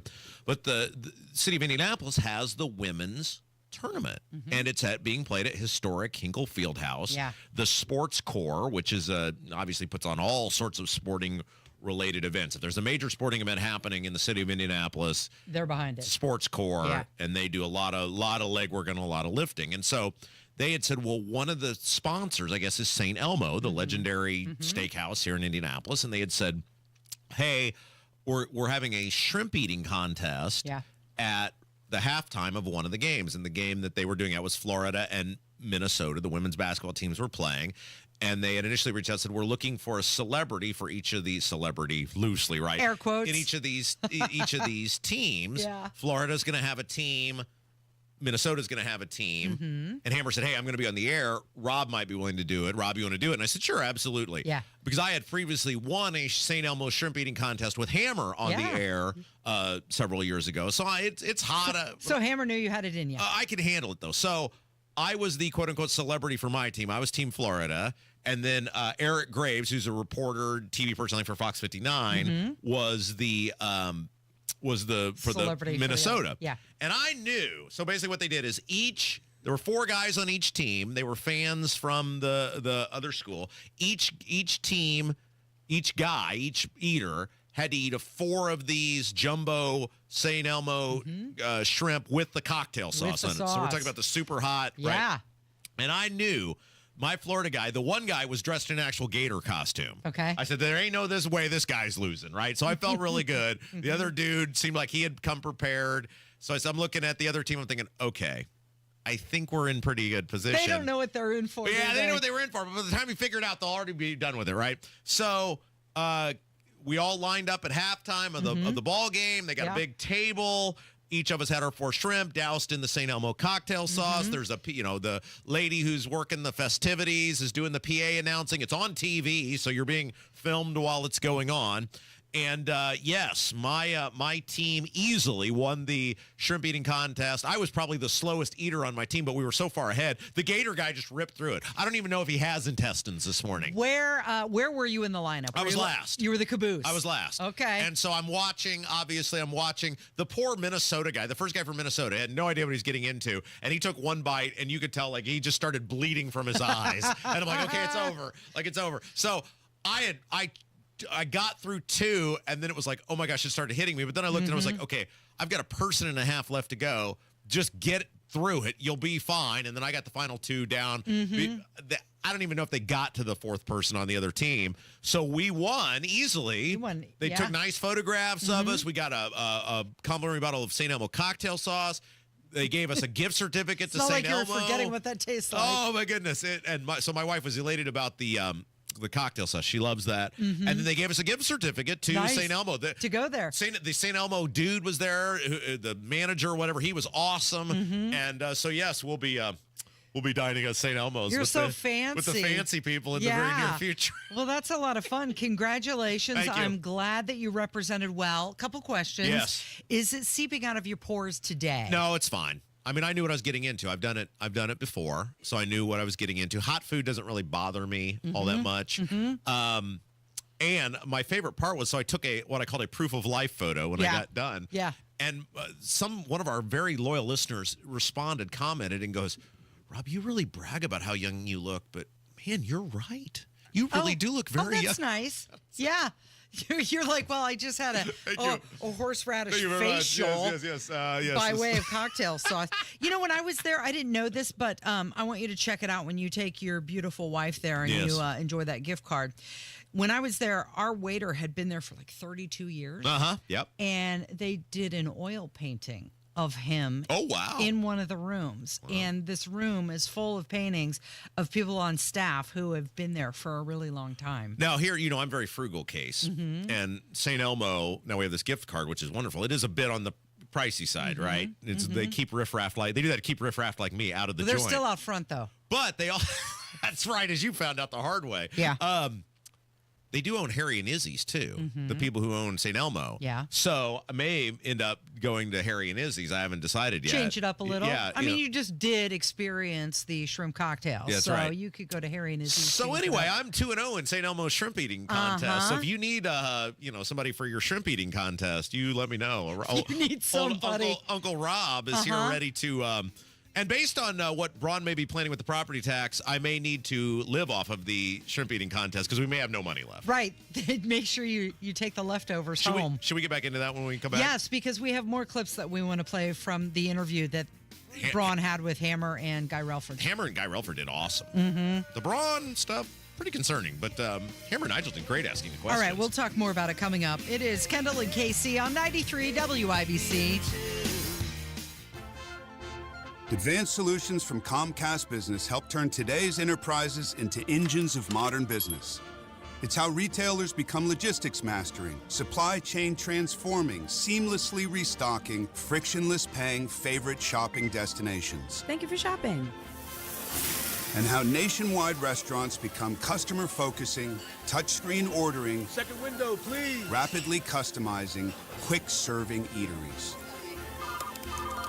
It's how we turn financial firms into market tracking, client servicing, cyber securing economic engines. Loan approved. Congratulations. And how hospitals become the patient scanning, data managing, welcome to the worlding, life-changing healthcare facilities that we all depend on. With leading networking and connectivity, advanced cybersecurity, and expert partnership, Comcast Business is powering the engine of modern business, powering possibilities. Restrictions apply. This Easter, come join us at Life Church as we celebrate the unstoppable power of God. The resurrection of Jesus is more than just the greatest story ever told. It's the greatest miracle ever experienced, and it's for all of us. You're going to feel right at home with our friendly community, our passionate worship, and a life-changing message. Our kids ministry will make it a special day for your kiddos too. So discover the life-changing power of Jesus this Easter Sunday. Visit lifechurchin.com for service times and locations. Looking for a great deal on a new Lincoln? Come to Tom Roush Lincoln. Select 2024 Lincoln Navigators now $15,000 off and get 0% for 72 months. How about an all-new 2024 Lincoln Nautilus now $6,000 off with rates starting at 4.9% for 60 months. We look forward to seeing you at Tom Roush Lincoln in Fishers. Lincoln Navigator MSRP 104,825. Lincoln Nautilus MSRP 57,785. Offers good through April 30th, 2025. Subject to credit approval. See dealer for complete offer details. You ready to build your custom dream home? Check out Joyner Homes based out of Greenfield. See one of their model homes in person anytime. It is a great way for you to experience the customization and quality of a Joyner Homes custom built home. Plus, you can meet with a new home specialist to learn about their building process. Available lots if you don't already have one. Find out about floor plans and where they build. Model homes are open 7 days a week from noon to 5 and walk-ins are welcome. Find out more at joynerhomes.com. It's tax season, and at LifeLock, we know you're tired of numbers. But this one you need to hear. $16.5 billion. That's how much money in refunds the IRS flagged for possible identity fraud last year. Now, here's a good number. $100 million. That's how many data points LifeLock monitors every second. If your identity is stolen, we'll fix it guaranteed. Oh, one last number. Save up to 40% your first year with promo code NEWS. Visit lifelock.com for the threats you can't control. Terms apply. Make this your year. Looking for a new career in the high-demand fields of IT, cybersecurity, and AI? Attend classes live, online, or on campus. Go to mycomputercareer.edu and take the free career evaluation today. Financial aid is available to those who qualify. Coming up in 2 minutes from the Technology Recyclers Studios, what your Lieutenant Governor is saying about last night's town hall, what forecasters are saying about Wednesday's severe weather, what the governor is saying about iDoge, and what Indiana Pacer bailed his team out last night. After Fox News, you're listening to 93 WIBC, WIBC HD1 Indianapolis on a Tuesday morning. It's 10 o'clock. It's Election Day in April. I'm Dave Anthony, Fox News, with 3 House races in 2 states in focus. My opponent just got endorsed by Bernie Sanders. That's GOP State Senator Randy Fine, hoping to win a vacant House seat that had been Republican, replacing National Security Advisor Mike Waltz. So voters have to decide what they want, the Trump agenda to continue or a socialist. Now, his Democratic challenger is Josh Weil, who outspent Fine in the campaign. So did Democrat Gay Valamont, also in Florida, in her race against Republican Jimmy Patronis to replace ex-GOP Congressman Matt Gaetz. A state Supreme Court seat is on the line in Wisconsin today. That'll determine if it stays left-leaning or shifts to the right. The court's ideological balance rides on today's election, but it is the massive amount of money poured in to this race that has caught everyone's attention. The race has brought in a record-breaking $90 million. That's Fox's Brooke Sigmund. It's the most expensive state Supreme Court race in U.S. history. New month, same selling on Wall Street. The Dow's down more than 200 points after a 4% drop in March on concerns about tariffs leading to inflation, which the Trump administration dismisses as the president readies a new round of reciprocal tariffs tomorrow on more imports on countries that charge for American exports. Treasury Secretary Scott Bessent tells Fox the tariffs will give countries incentive to lower their tariffs, lower their non-tariff barriers, stop the currency manipulation, stop subsidizing labor, stop subsidizing, stop providing cheap loans. Now, the Trump administration is being sued yet again. This time, Democratic state attorneys general are challenging cutbacks in health and human services, where 10,000 jobs will be cut. These layoffs, along with 10,000 job cuts through buyouts and early retirement offers, are intended for HHS to reduce costs. Secretary Robert Kennedy Jr. says the department regularly spends $1.7 trillion yearly, but fails to improve Americans' health. That's Fox's Eben Brown. America's listening to Fox News. 93 WIBC Mobile News. On the level, on the go. What he thought about last night's town hall. All clear on your radar in downtown Indianapolis, where it's 31 degrees. Severe weather is on the way. More on that in a moment. I'm Ryan Hedrick. Here's what's trending at 10:02. It was packed. It was at the town hall there in Franklin, and there was a line going out the door. There's probably a couple hundred people in the building or in the room. That's Lieutenant Governor Micah Beckwith joining the Kendall and Casey show last hour. It was heated. It was certainly passionate, and I would say most of the room was full of people on the left, which to me, like Rob says, don't threaten me with a good time. That's actually what I really enjoy. And the event took place at Franklin City Hall, and Beckwith says he's looking forward to hosting more town halls in the future. All types of weather could happen tomorrow. Chad Swain at the National Weather Service, Indianapolis, says severe weather starts in the morning. There is a chance for thunderstorms in the morning, which could produce some hail and brief heavy rain, and then the main storms will develop during the afternoon with the primary severe threat from about 6 p.m. until 2 a.m. And Swain says there's a flood watch that will go into effect tomorrow, and it could rain off and on through the weekend. When severe weather moves in, scammers often do too. Watch out for are those ones that may come from out of state. If they're trying to use high-pressure sales tactics to get you to hire them right then and there, or they want you to pay everything up front. And this is why getting multiple quotes is really important. That's Jennifer Adamani with the Better Business Bureau of Central Indiana. She says you need to know all about your conditions of your home, so if a scammer tries to lie to you, you'll be less likely to be duped. Government regulations are a burden to people in business, says Governor Mike Braun. Chris Davis reports that he believes his new team will help with that. I've asked for all of our agencies to find a minimum of 5% savings. Take that times a $23 billion annual budget, and I think we're going to get there. Governor Mike Braun on WIBC's Hammer and Nigel show. He calls the plan iDoge. You may have heard of it. He says he's put together a team of people who have experience in the business world, and he has also asked them to find ways to cut regulations that may overburden people trying to run businesses. Chris Davis, 93 WIBC Mobile News. The Indiana Pacers won again. They beat the Sacramento Kings. They were down by 16 points. It happened at Gainbridge Fieldhouse Monday night, 111-109. The final score. Tyrese Halliburton made a big shot down the stretch. I thought we just did a good job adjusting and figuring it out, and so I thought we did a great job of collective coming in, rebounding, fighting down there. And I thought it was a good effort from us. And Tyrese had 18 points. Pascal Siakam had 24. Indiana plays the Charlotte Hornets tomorrow at home. I'm Ryan Hedrick on the Level on the Go and at WIBC.com. More Kendall and Casey next on 93 WIBC. Are you thinking this year I want to look and feel better and get my hair back? We Grow Hair Indy can help you do just that. I'm Rob, and I got my hair back at We Grow Hair Indy. Here's Darren Andrews, clinic director, to tell you why I chose them. For nearly 20 years, we've helped thousands of clients grow their hair back, and we can help you. We're one of only 2 places in the entire country to offer the ARTIS robotic FUE and multi-unit hair grafting. I got multi-unit hair grafting. I love the results and cannot believe how much hair I got back. I can't recommend them enough. Call right now, 317-522-2995 for a free evaluation. Great technology, great company, great people, great results. Go to WeGrowHairIndy.com, see my results, and call 317-522-2995. 317-522-2995. Don't you want to say, I got my hair back? You're listening to Rob Kendall. When we talk about sending money somewhere, we're talking about printing the money because we have no money. And Casey Daniels. My government would never lie to me, would they? On 93 WIBC.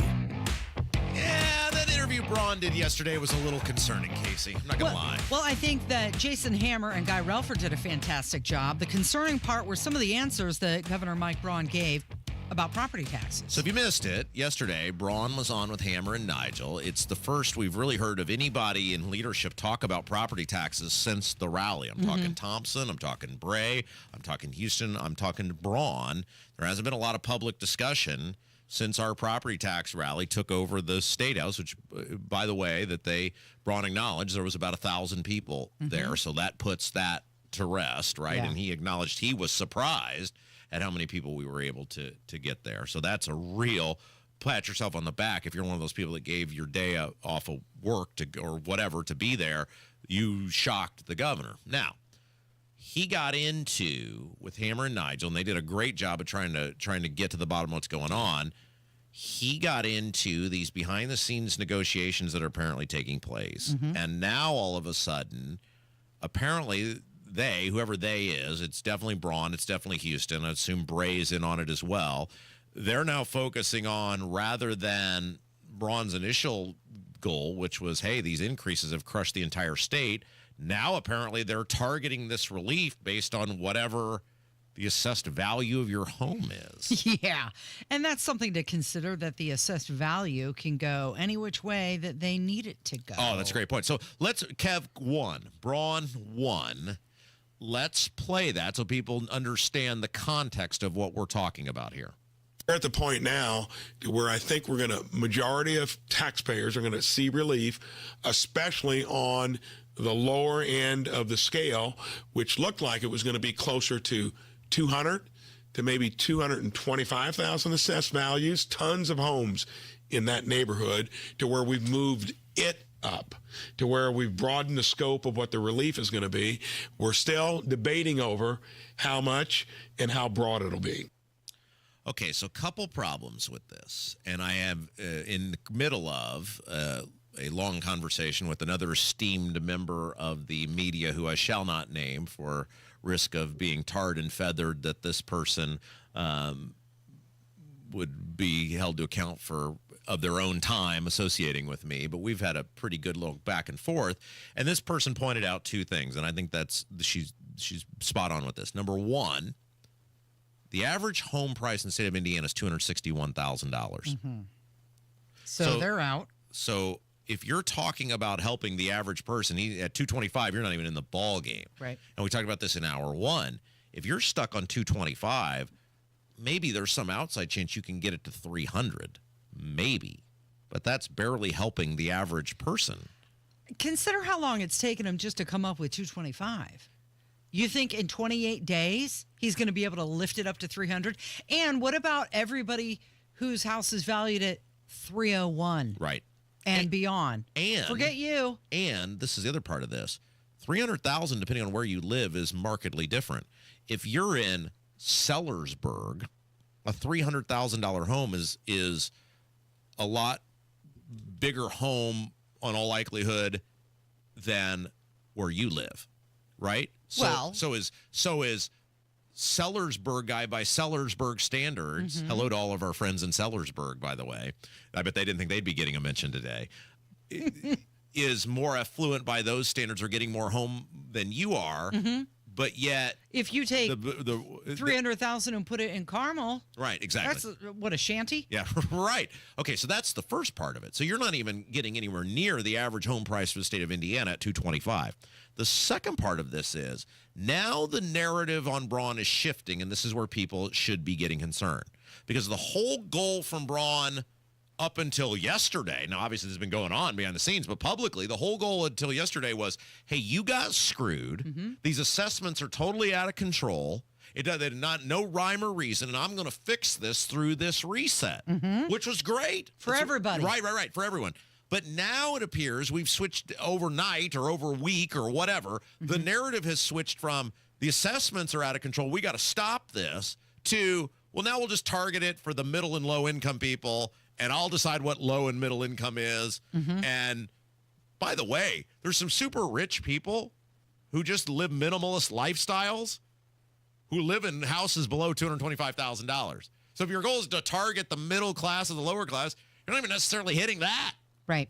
So this is just an example of the government picking winners and losers. Somebody is deciding who is less than somebody else. And it's almost like he's trying to compromise. He was not elected to compromise. That's right. He was not put in this position to make a deal.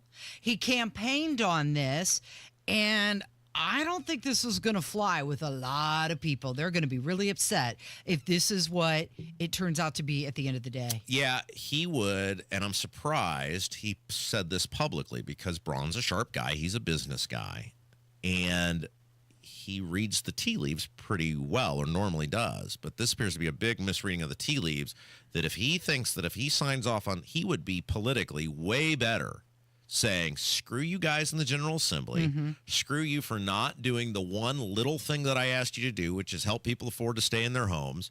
Screw you guys for choosing these out-of-control local governments over the people.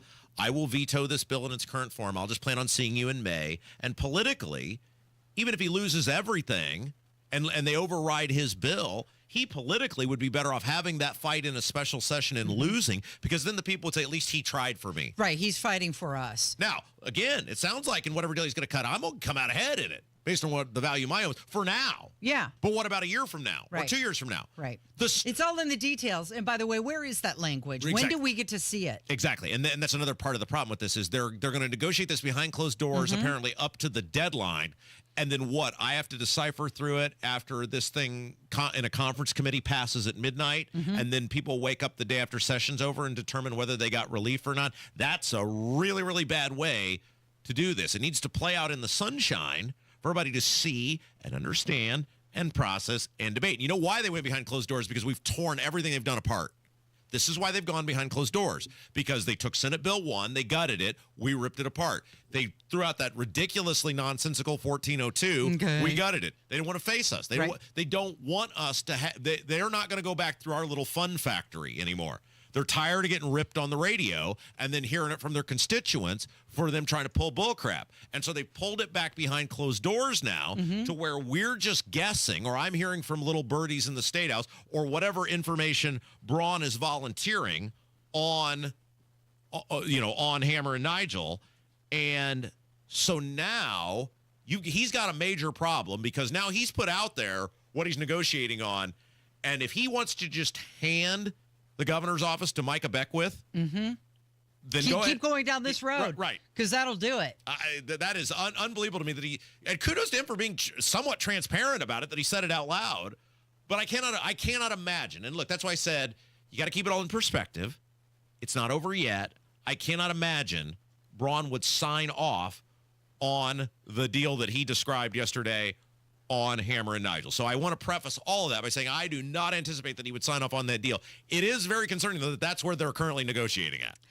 So Hammer asked him about this quote from Scott Baldwin that was in the Current, where Scott Baldwin said, where it's currently at, I forecast that it will get better for local government. I mean, that shows you clearly right there where his priorities are. It's not you. Baldwin meant to say it'll get better for Envoy, that company I run that does business with local government. That's what he meant to say. Right. So Jason did ask him about that, and here's what Governor Braun said.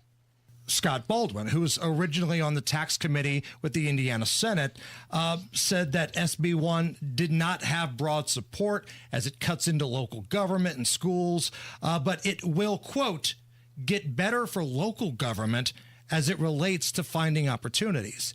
Now, with this article from Mr. Baldwin, Senator Baldwin here, I see it gets better for local government. I didn't hear taxpayers in there. So I think that's going the wrong way. That could be his opinion, and he could be listening to the folks that have been browbeating him the hardest.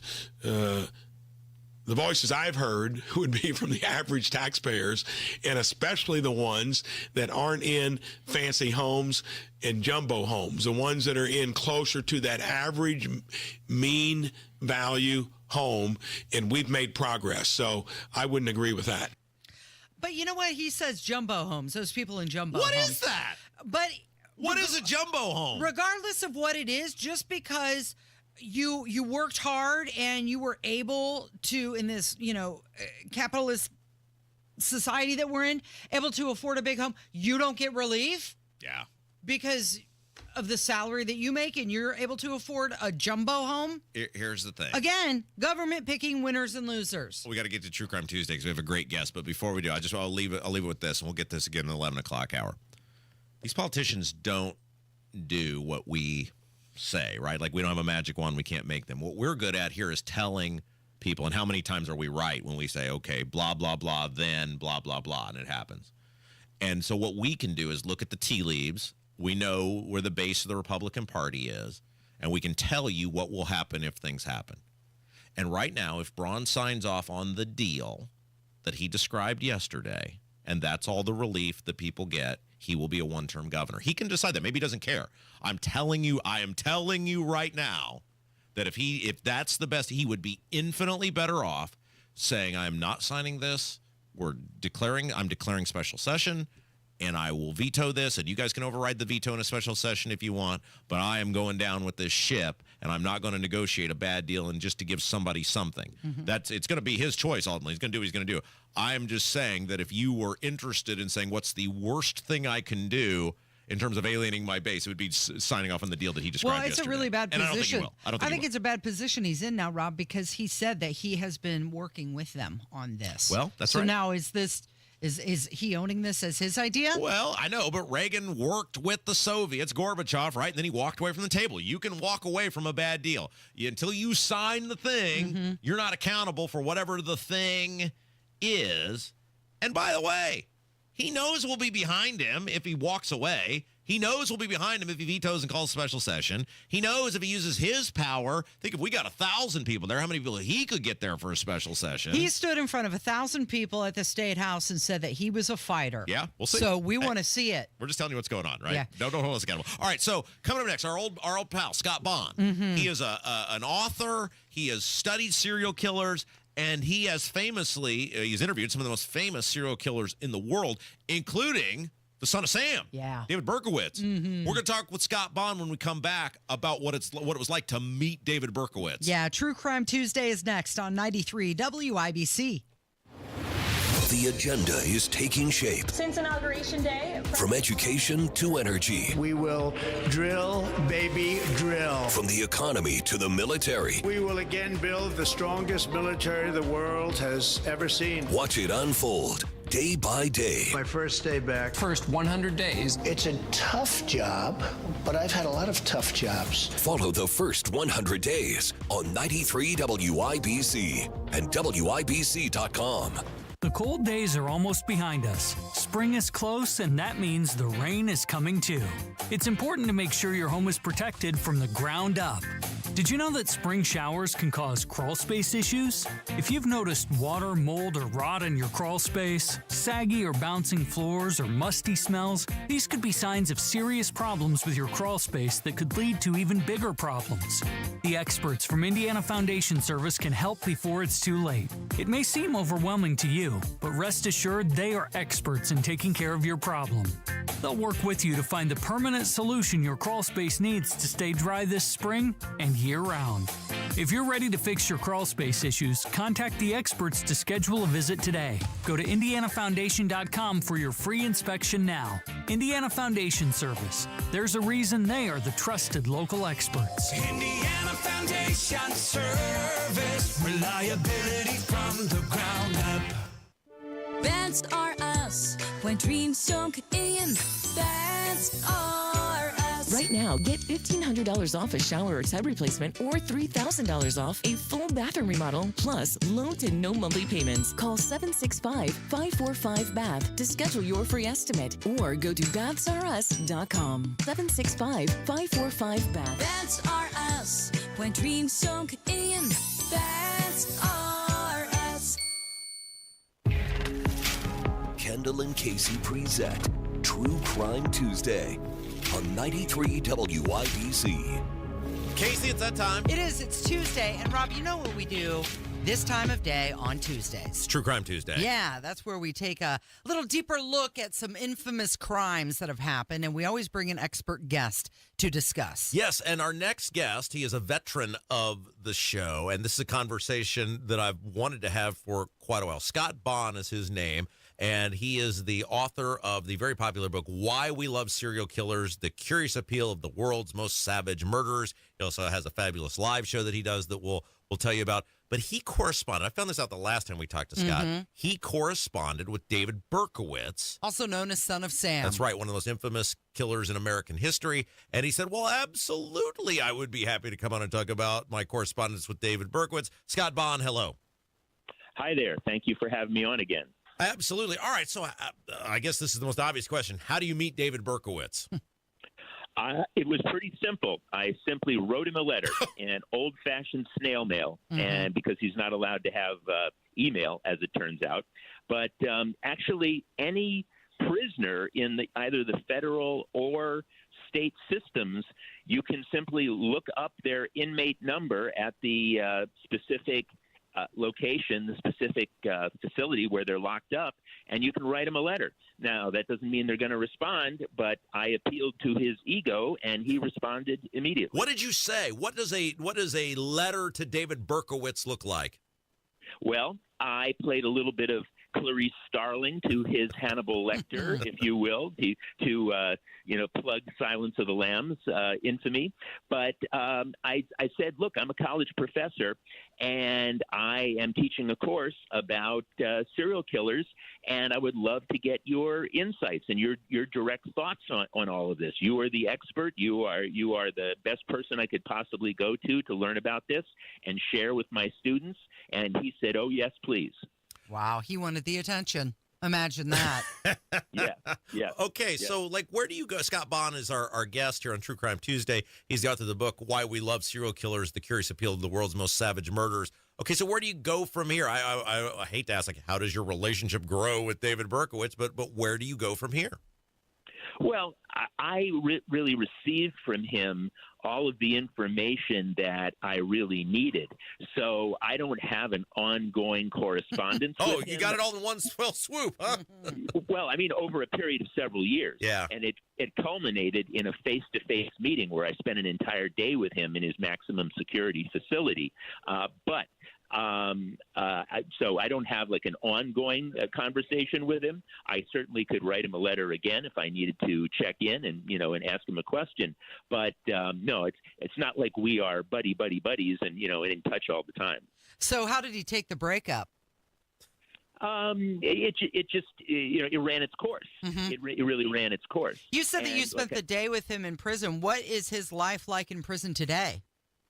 Well, it's pretty darn interesting because you may be aware, and the audience may be aware, that he was locked up all the way back in 1977. He's been incarcerated ever since then, which means that more than two-thirds of his adult life he has been locked up. And he originally had to be put in solitary confinement because when he was first sent to Attica State Prison in 77, another inmate slashed him from ear to ear with a homemade shank, a homemade knife, prison knife, and he nearly bled to death, but they somehow stitched him back together. And let me tell you guys, I've seen that jagged scar, and you don't want his plastic surgeon. It was not done very well. He looks like the Scarecrow from The Wizard of Oz. But nevertheless, time went on, and over the years, he was released back into general population, and he now is something of a everybody's uncle. Wow. They call him Brother Dave is what he's referred to now. Wow. And doling out advice.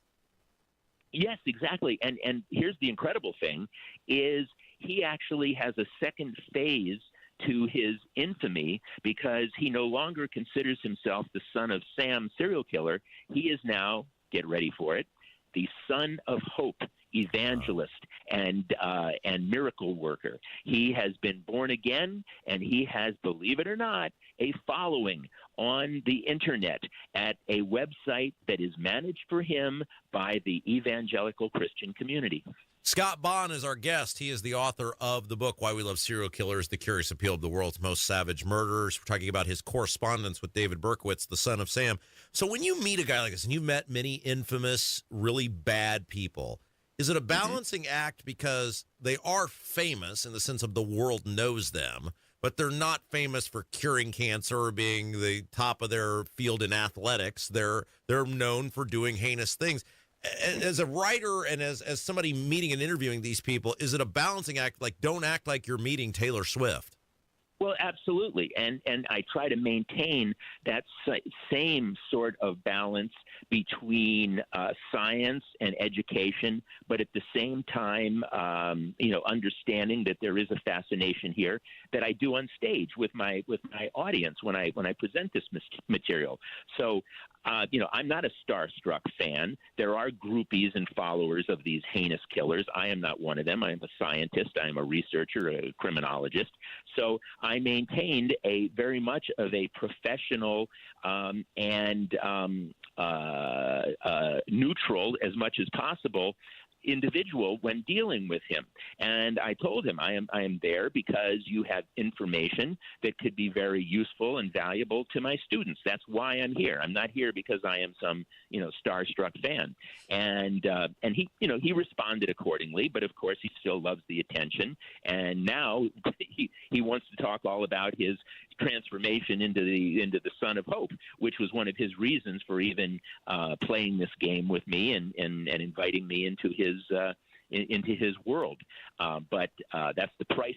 That's the price to pay. Much like Clarice Starling had to do her quid pro quo with Hannibal Lecter in Silence of the Lambs. Mm-hmm. I had to do my little quid pro quo with him in order to extract the information that I really wanted. So what was the information you wanted? What sort of insight did you learn from your correspondence?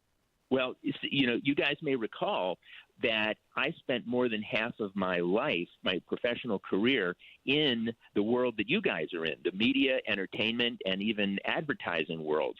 And it was when I was working at NBC behind the scenes in marketing and promotion that I realized that old adage, when it bleeds, it leads, is so true with the news. And in the 90s, when I was there at NBC, you had things like the Menendez brothers, O.J., and, of course, Jeffrey Dahmer. And I saw how these individuals became larger than life, what I like to call celebrity monsters, and how people were just drawn to them, almost like moths to the flame. And that really, really fascinated me. So after 9/11, I did some soul searching, went off to school, went back to school, got a master's degree and then a PhD in criminology. I began to look at serial killers from the perspective that they are these rather pop culture entities. If you want to know what a symbol of evil is, look no further than Jeffrey Dahmer, Ted Bundy, or the Son of Sam. So when I started doing my research and I wrote my book, Why We Love Serial Killers, I wanted to go to the serial killers from the 20th century who were the most self-aggrandizing, most egotistical, narcissistic attention seekers. So I went to the Son of Sam, David Berkowitz, and I went to the Bind, Torture, Kill Strangler, Dennis Rader, because these two individuals gave themselves their own serial killer brand names. They say, you will recognize me, you will follow me, you will revere me, and by the way, call me the Son of Sam. So they epitomized the attention-seeking serial killer, and I thought, who better to understand the mind and understand why they do what they do, and I figured they would be verbal and communicative because that's what they want, and I was rewarded. I got exactly the information I wanted, which is why do they do this and why do they seek public attention? All right, Scott, you have a very fabulous live show that you do where you present a lot of this information to the people, the masses, and you're coming to Indianapolis. Tell us about it. Well, actually, Evansville. Evansville. I'm going to be in Evansville on April 9th. I'm going to be in Skokie, Illinois on April 17th. Oh, Skokie. I love it. And I'm going to be in Woodstock, Illinois on April 18th. And tickets are available to all three shows. And the best way to access tickets would be to go to my personal website, which is docbonn.com. I'll spell it, DOCBONN.com. And there are direct links for these three shows right there on my website. And I would love to see true crime fans from the area.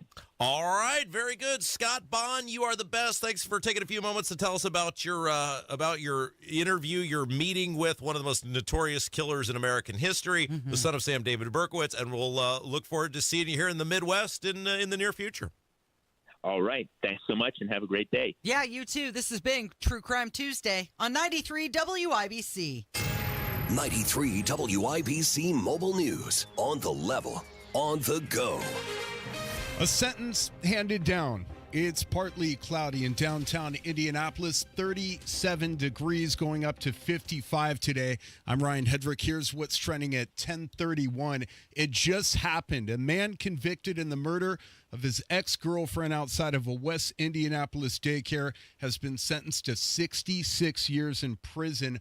Orlando Mitchell. A few weeks before sentencing, a jury found Mitchell guilty of murder and invasion of privacy, violating a protective order. Mitchell ambushed Crystal Walton as she dropped off her one-year-old child outside of a daycare, the Charity Child Care along West 10th Street. He's also facing a case for strangling Marion County Sheriff's Deputy John Durham with his own handcuffs outside of a jail transport. Rain, wind, and tornadoes. Everything is on the table tomorrow as severe weather moves into the state. There is a chance for thunderstorms in the morning, which could produce some hail and brief heavy rain, and then the storms will develop during the afternoon with the primary severe threat from about 6 p.m. until 2 a.m. Chad Swain at the National Weather Service, Indianapolis, says there's also a flood watch going into effect tomorrow. Nearly $9 billion worth of contracts with Harvard University is being reviewed by the federal government. Education Secretary Linda McMahon accused the school of failing to protect students from anti-Semitic discrimination while promoting divisive ideologies. And UConn and Texas are headed to the NCAA Women's Final Four. I'm Ryan Hedrick on The Level, on the go, and at WIBC.com. Trust employee owned. B-Windows extending our employee discount to you. Up to 55% off, plus 18 months, no interest, no payments. Trust your home to be. It's tax season, and at LifeLock, we know you're tired of numbers. But this one you need to hear. $16.5 billion. That's how much money in refunds the IRS flagged for possible identity fraud last year. Now, here's a good number. $100 million. That's how many data points LifeLock monitors every second. If your identity is stolen, we'll fix it guaranteed. Oh, one last number. Save up to 40% your first year with promo code NEWS. Visit LifeLock.com for the threats you can't control. Terms apply. As an IT professional, you have the opportunity to guarantee your data security, participate in 100% landfill-free disposal, and have peace of mind with R2 V3 certifications. Technology Recyclers provides guaranteed complete data destruction, 100% landfill-free disposal, and the certification to back it up. Protect your data while saving the planet. Receive a free pickup of your e-waste from Technology Recyclers. Visit tech-recyclers.com. That's tech-recyclers.com. April showers can bring plumbing downers, and my friends at Hope Plumbing don't want you to get caught in a flood this spring. Make sure your sump pump is working properly to avoid any damage. During the month of April, call Hope Plumbing and get a free sump pump with the purchase of a new battery backup system. A sump pump is vital to protecting your home from heavy rains, so you don't want to delay in calling Hope Plumbing.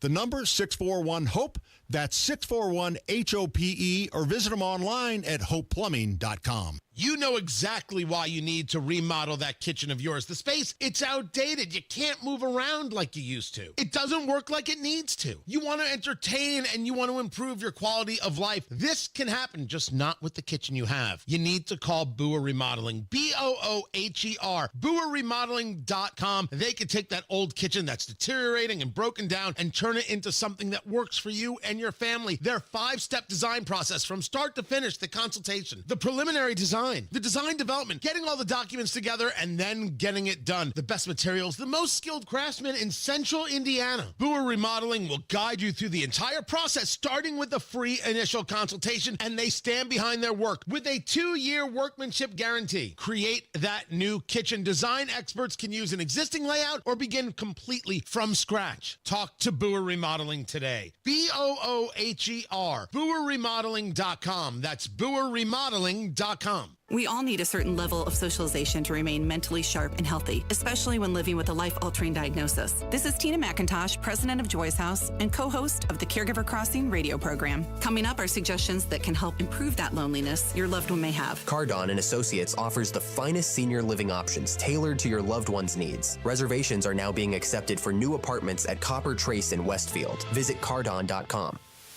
Create a routine that both you and your loved one can look forward to. Plan social activities and outings. They promote connection and reduce those feelings of isolation. Recruit your friends and family to participate. And if possible, use adult day centers to engage your loved one and give you that much needed break. More tips like this are available anytime at caregivercrossingradio.org. With new weekly content created by Joy's House and distributed in partnership with Network Indiana, we're an on-air and online support group for Hoosier family caregivers. Hear conversations with experts, access a library of online education, and more at caregivercrossingradio.org. Inside Indiana Business Radio, the news you need to get ahead. Indiana's business news leader, weekdays at 6:32 a.m. and 5:56 p.m. on WIBC. You're listening to the Kendall and Casey Show on 93 WIBC. It's time to hear from you. Kendall and Casey present voicemails. voicemails, 317-684-8444. We turn the program over to you. And at this point, Rob, I would like to invite Governor Mike Braun or anyone from Mike Braun's office to pay close attention to this next phone call. So Governor Braun joined the Hammer and Nigel program yesterday, where it was revealed that they're considering giving property tax relief to those who have an assessed valued home lower than $225,000. That's right. We said, that's really not a great idea. A lot of people are not going to be happy about that. So for Governor Braun and people in his office, I give you Exhibit A. So tax relief for $225 or even $300 is bullcrap. Because I bought my house in 2020, and it was $460 is what I paid for my house. Well, guess what? It's just been assessed at $1 million. So now I'm going to have to pay tax on $1 million when I bought the house at $460. It's bullcrap. My neighbor just sold his house for $1.6. Why are people less than $225,000 or $300,000 getting deals, and other people are not? Like, that is bullcrap. Make it for everyone, and then everyone benefits. Braun better do it, or he is out, like you said. Thanks. Have a great day. One of the issues with Braun is if you ask him what time it is, he'll tell you how to make a watch. And he's not great on the air. That doesn't mean he's not a smart guy. Clearly is. He built a fabulous business. He's made a lot of money. But when he used that term jumbo home yesterday, I heard that and I said, oh my gosh, there are people who are going to explode when they hear that, because she's right. It's a nice home, right? We're not talking about shanties, but if you're especially doing any sort of construction now, or I mean, obviously just purchasing, a home that's $500,000, while nice, not a mansion anymore. It's a bigger home. You know, maybe a 300,000 square foot home. It depends on where you're at, the land associated with it, whatever. But I regularly look on the online sites, because my long-term goal is to get as far out of Warehouseburg as I possibly can. And the hope and optimism I have is seeing what other things are selling for. If you, even in a rural area, if you buy a plot of land that's 2 acres and you got a 2,500 square foot home, 3 acres, and I'm talking like more like the North Salems of the world, that'll run you $400,000, whatever, depending on the size of the land, the actual house itself, how new it is. It's totally misleading to go by the assessed value of what something is. Right. Because it doesn't, she's right. The thing is broken. The system is broken. And the only way to fix this long term is to tear the system down and rebuild it up in a system that does not include property taxes. Yeah. The goal should be, and that's why the Braun plan, the initial plan, was so good. It's the first step of removing ourselves from property taxes in the state of Indiana. That plan he was talking about yesterday, that ain't nothing other than a convoluted mess that's going to further entrench us in a system that rewards unaccountability, these continued layers of local government, that, like townships in many cases, that don't need to exist, not addressing things like fire territories that are jacking up people's property tax rates, but not making fire protection any tangibly, noticeably better. And that stuff's not getting addressed. The whole system is broken. She's right. Yeah, $460,000 is a nice house. But it doesn't make me any better than you. And I'm saying somebody who is under the current plan that he's talking about would probably get a break, depending on we don't even know what the break is, by the way, though. Right. It could be 1% off. It's like an Arby's coupon, right? She's right, though. Yeah. She shouldn't be punished. Right. Because her property's been jacked up. Yeah. So, I think he's going to see and hear a lot more than that if they continue a conversation down that avenue he talked about yesterday. Well, and these assessed values can magically sway to match a number that's desired. Yep. So that's a real problem. Yeah, and when you consider that the average home price in the great state of Indiana is $261,000, yeah, you're talking about the majority of homeowners not getting any relief. That's right. And like I said, if you're stuck at 225 and you think you can magically stretch it to 300 maybe, then you think that's going to soothe the populace, you're dreaming. Yeah. I mean, these local governments are totally out of control. What is their punishment? We're getting our punishment. We'll continue under whatever he talked about yesterday. The majority of people will continue to get a punishment. What's their punishment? Oh, well, they don't have one. Yeah. Clearly. And, I'll just use myself as an example. My property tax has gone up 17% this year.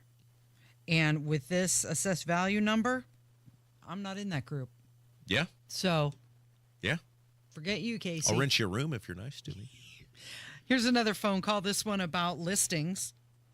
The house just east of us on our street just sold. Actually, the original listing price was $419,000, and we just found out that it sold for $380,000. So, you know what that's going to do to my property taxes? It's going to kick me in the backside. Yep. I have a problem with that. Thanks for listening. See you guys. If it's a like property, if the assessor deems it similar to the property that you live in, yeah, absolutely. I mean, we had this conversation numerous times. If you're thinking about doing some home improvement project, unless you need it for your house, why would you do it? You're just adding to your tax bill. Why would you? I haven't done home improvement project, and my property taxes gone up $900. Yeah. In the past 4 years. Braun is getting really bad advice trying to negotiate with these guys, Houston and Bray. They're not your friend. They're not our friend. And he's getting really bad advice trying to negotiate with these guys around the margins because they're not interested in helping people. And it's not going to break the system down, which needs to happen. And like I said, all we can do is issue warnings. We're really good at reading the tea leaves. And Braun, if you want to think of this as like Dickens' Christmas Carol, that phone call that you just got is going to be the ghosts of taxpayers past, present, and future for you, buddy, if you sign off on anything that resembles what you said yesterday. So do what you want with that. Before Hammer joins us, one more phone call, and this is advice to you and I, Rob. Pedal down, into the nose, out through the mouth. Braun's not going to get any of this done. We're not going to get property tax relief. The Democrats have already shown that's where they want. So he's just telling us just move on. Well, I that's guess. a very depressing phone call, but he's a joy at parties and social gatherings. So just forget it, move on, and just, this is it for the rest of your life. Deal with it. So we got to ask Hammer when he comes, because he did the interview with Braun yesterday. We got to ask him what he thought about it. We'll do that next as he joins us with Kendall and Casey on 93 WIBC. Hammer and Nigel show 306 this afternoon.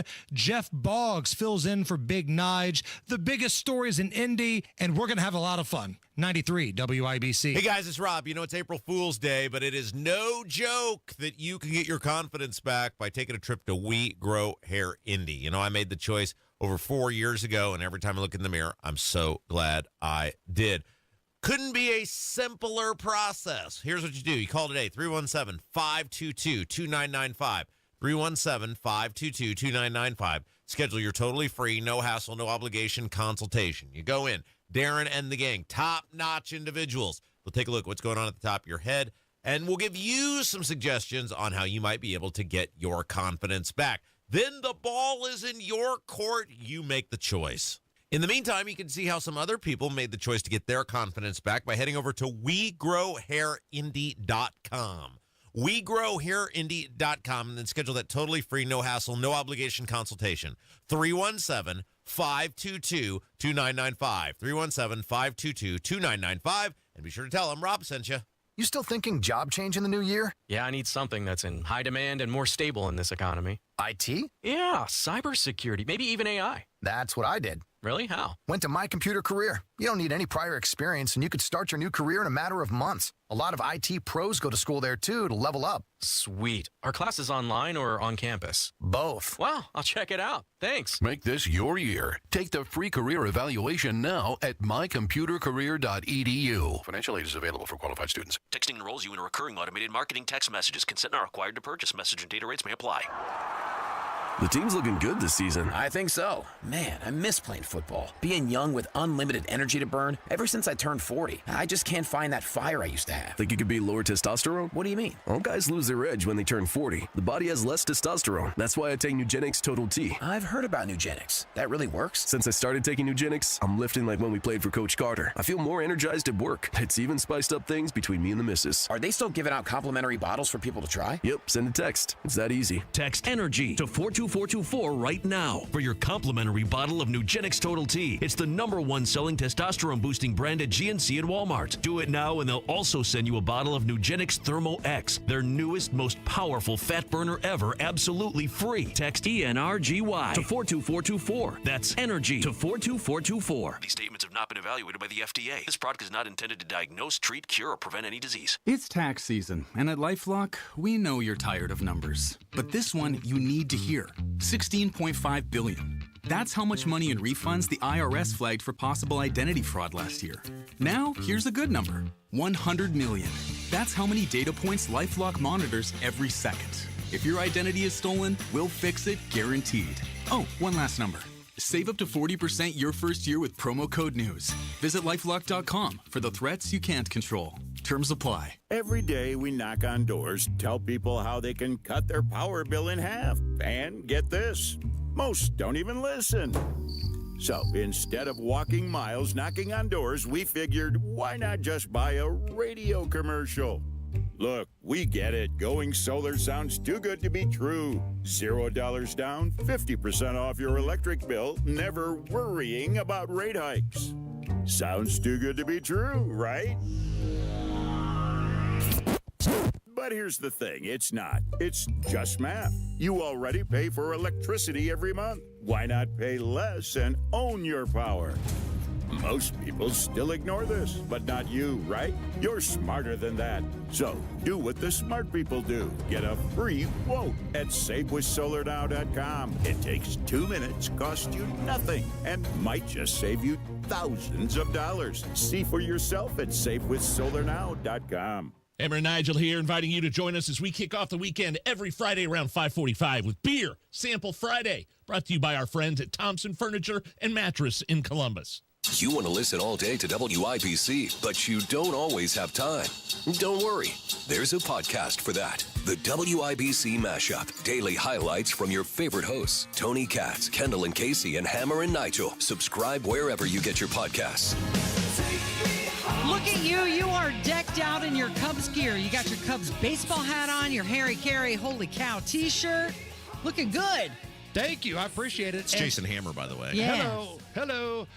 Great article in Barrett Media, Miss Casey. Oh, yeah. Thank you. Good article. You were your even name nice was to mentioned. Rob. Yeah, I know. I said nice things about Rob Kendall. So how would the show feel of, like, Rob, you woke up tomorrow and she just burned every bridge and called you just every name under the sun in this article? Well, I can't really complain. So Barrett Media, we're going to do a deep dive later on in the program about this. But Hammer's stealing our thunder here. Casey, Barrett Media, which is a national publication, did a fabulous article. It's Casey's third year at coming up on her third anniversary. Mm-hmm. She helped, and the article's about that, and then the property tax rally. And in fairness, I burned Casey to the ground in that piece I did in Portonville, and he just cut it all out, so I can't really complain. Okay, fine. You did not. Hey, before we get to the Braun interview, I won a Hammer and Nigel challenge. Mm-hmm. Nigel and I, drunk Nigel, won the Hammer and Nigel challenge. Yes.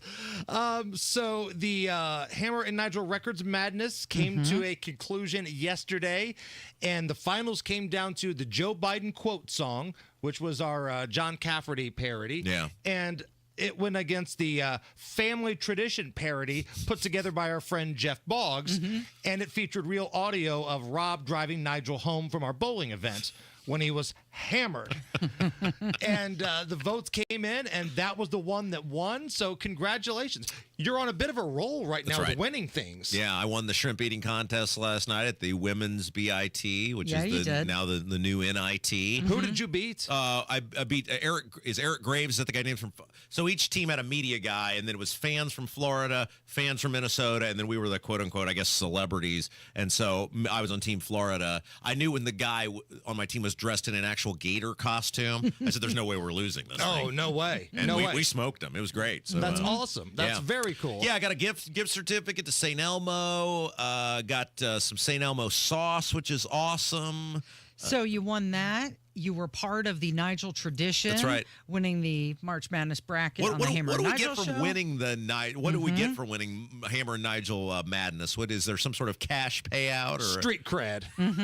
Street cred. You can walk down any street in Indianapolis, and everybody's going to go, "That's Rob Kendall." He drove Nigel home that night. And you're close to winning the text bet with Hammer. It's over. It's over. You did win. He's clinched it. Wow. I want to be a gracious winner, though. You are a winner. Look at you go. He's on a bit of a heater right now. So, again, if you need any sort of stock advice, if you need don't go to him. Relationship advice, this is the guy you come to because he's on a heater. Yeah, I really I didn't feel good about any of my bets with the tournament, but this is the one year we're picking chalk. Just really, you know. When are you guys crafting the tweets? I figured Thursday maybe on Off the Rails. Oh, great. Perfect. Nice. You know, when Rob comes on our program every Thursday afternoon, 5:33, maybe at that point we'll find out who it's going to be. I feel like it's down to two people. Yeah. And either Hogsett or Mears that I'm going to have to send a complimentary tweet to, and Rob gets to also write the copy of said tweet. My dad was like, "I've never seen you more into a bet before," and I said, "Well, I'm worried Hammer's going to make me say something about Destiny Wells' thighs or something if I lose. I don't want to have to send this tweet out." Nothing that will get you fired or divorced were the only rules Those of are good engagement. rules. I like it. I was on the edge of my seat for all of these games just because I'd rather lose money than lose to you. So, hey, you did an excellent job of that interview with Braun yesterday. That was outstanding. Thank you. I appreciate that. And listen, I appreciate the fact that Braun comes in here once a month and talks to the masses. I mean, this is the #1 rated station. All of our shows are doing incredibly well. We're #1. You guys are #1. I think Katz might be too. I'm not sure, but we're rolling. We can't ask him either because he's not here. We're the most listened to station in this city. And for it to be a news talk station, which, let's be honest, is predominantly a red station in a very blue city, for us to pull these numbers that we're getting means even people who might disagree with us are listening because they're entertained and they're informed. You got a lot out of him, and we've obviously spent a lot of the show talking about it. If he goes with that, limited scope plan, I mean, I'd be curious to get your thoughts on it. He's going to be leaving a lot of people out, and a lot of people I think are going to be pissed off if he does what he described yesterday. Yeah, that's going to be interesting. And time's a factor here. Right. It's not like we've got all these, weeks remaining. We're like in the red zone 28 days. Yeah. So we got a month left here, and transparency is going to be huge. We're going to have to see some stuff. You said it earlier. It can't be one of these deals where at the very last hour, oh, by the way, here it is. You're going to find out tomorrow if you're a winner or a loser. Yeah, that's right. What is coming up this afternoon? Jeff Boggs, not Kenny Rogers, filling in for Big Nige. Caller roulette. Oh, yes, my favorite game. And a lot of fun. Thanks, Hammer. It is Kendall and Casey on 93 WIBC. Indiana patients rely on many types of pharmacies to access their medications and critical healthcare services. But a proposal being considered in the Indiana legislature called SB 140 would disrupt access to medications for Indiana patients. SB 140 would impose government mandates blocking access to critical pharmacy options and services in Indiana. Lost access to pharmacy options would directly harm many of Indiana's most vulnerable patients, including patients fighting cancer and heart disease, many of whom rely on specialty pharmacies for their care. SB 140 would even hike costs for Indiana patients by imposing a $10 tax on every prescription filled in the state. That would often fall directly on the patient.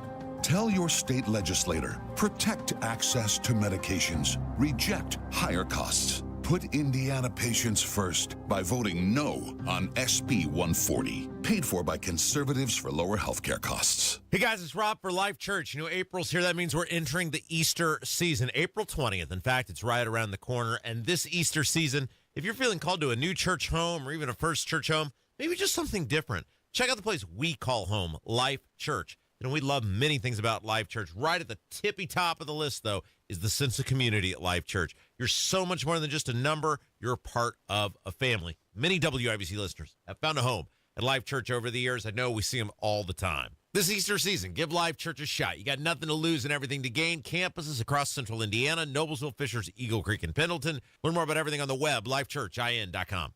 Only two things in life are certain, death and taxes. How about one more? Switch from Verizon, AT&T, and T-Mobile to cut your bill in half with Pure Talk. For just $25 a month, you get unlimited talk, text, 5 gigs of data on America's most dependable 5G network. Making the switch, it's simple, fast, and easy. You dial pound 250, you say the keyword Pure Talk, and make the switch. You do it now, you save an additional 50% off your first month. Pure Talk, wireless, by Americans, for Americans.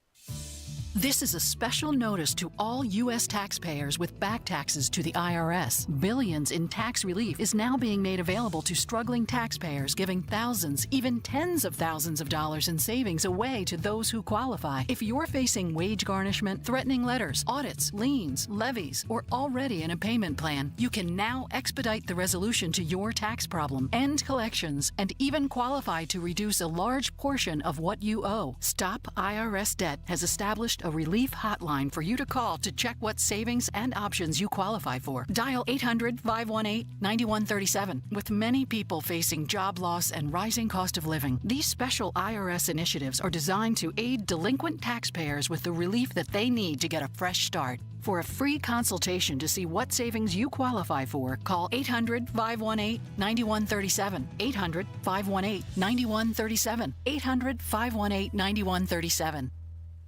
Do you need air conditioning service and need to find a local well-trained expert you can trust, like Family Heating and Air Conditioning? Find that American Standard Air dealer at IndyHomeComfort.com. Trust employee owned. B Windows extending our employee discount to you, up to 55% off, plus 18 months, no interest, no payments. Trust your home to B. When was the last time you practiced your home fire escape plan? Be sure everyone in your family knows what to do if there's a fire. Get out, stay out. It's your fire safe response. Coming up in 2 minutes from the Technology Recycler Studios after Fox News Radio, a man who police say is a murderer was convicted this morning in Marion County. There was also a shooting this morning, plus what's new at the Indianapolis Motor Speedway Museum. Those stories and much more headed your way after Fox News Radio. You are listening to 93 WIBC. WIBC HD1 Indianapolis, and it's now 11 o'clock. A message to Wisconsin voters from the White House. I'm Dave Anthony, Fox News. President Trump urging them on Truth Social to vote yes on a ballot question today to require voter ID in elections. And the president's urging them to vote for a conservative for the state Supreme Court. Brad Schimmel tells Fox. We're getting huge turnout. People have all the energy. They're telling me, they're praying for me. They're knocking on doors. They're sending out postcards. Now, if he wins, the court's balance tilts to the right. If Susan Crawford wins, it remains liberal-leaning. They don't want to see some outsider, some billionaire come in and try to buy a seat on the Wisconsin Supreme Court, which is, what Elon Musk is trying to do. Musk spent millions in Wisconsin, but so has the other side, making the most expensive state Supreme Court race in U.S. history. There are also 2 special congressional elections today in Florida, where Democrats outspent Republicans trying to flip the vacant House seats in what have been strong GOP districts. At the Senate, Democrat Cory Booker spent all night and most of this morning talking, railing against the Trump agenda, worried about Social Security. It's the hard-earned savings of working Americans, and it belongs to Americans. The president and Elon Musk need to keep their hands off of it. Now, in the House, Republicans are holding a hearing into what they call judicial activism. These rogue judge rulings are a new resistance to the Trump administration. GOP Congressman Darrell Issa is pushing legislation that would put limits on those rulings against the president's agenda, and there's yet another legal challenge. 23 Democrat-led states plus D.C. are challenging the Trump administration's decision to cancel $11 billion in federal grants allocated during the coronavirus pandemic. In a lawsuit filed in Rhode Island, state officials say the Department of Health and Human Services lacks the authority to gut that money after it was already built in the state health programs. Fox's Jared Halbert of the White House, where the president keeps readying a new round of tariffs on more imports tomorrow. Ahead of that, stocks are mixed over concern about the tariffs affecting the economy, lifting the price of gold to a new all-time high. America's listening to Fox News. 93 WIBC Mobile News. On the level, on the go. The timeline for Wednesday. Sunny and 40 degrees in the Circle City and 54 is this afternoon's high. I'm John Herrick. Here's what's trending at 11:02. Severe weather is supposed to be a factor all across Indiana that day. There is a chance for thunderstorms in the morning, which could produce some hail and brief heavy rain. And then the main storms will develop during the afternoon with the primary severe threat from about 6 p.m. until 2 a.m. Chad Swain with the National Weather Service in Indianapolis says you'll need to watch out for damaging winds, heavy rain, and possibly tornadoes. 66 years in prison. That's the sentence handed down to Orlando Mitchell this morning for killing his ex-girlfriend, Crystal Walton. This is one of Walton's family members who saw video at the trial of Mitchell attacking Walton. When we saw the vicious attack on her and how he just gunned her down, we flipped. I'm just keeping it real. That was a lot. Mitchell's also accused of strangling Marion County Deputy John Durham in 2023, which led to his death. Prosecutors say they're seeking the death penalty in that case.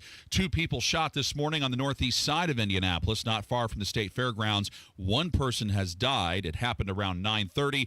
IMPD says they're gathering all the facts about it. $3.26 a gallon is the statewide average for gas today, says Gas Buddy. That's a 12-cent increase from this time on Monday. Renovations at the Indianapolis Motor Speedway Museum are finished. Terry Stacy reports. IMS Museum President Joe Hale says the museum now offers plenty of interactive experiences during your visit.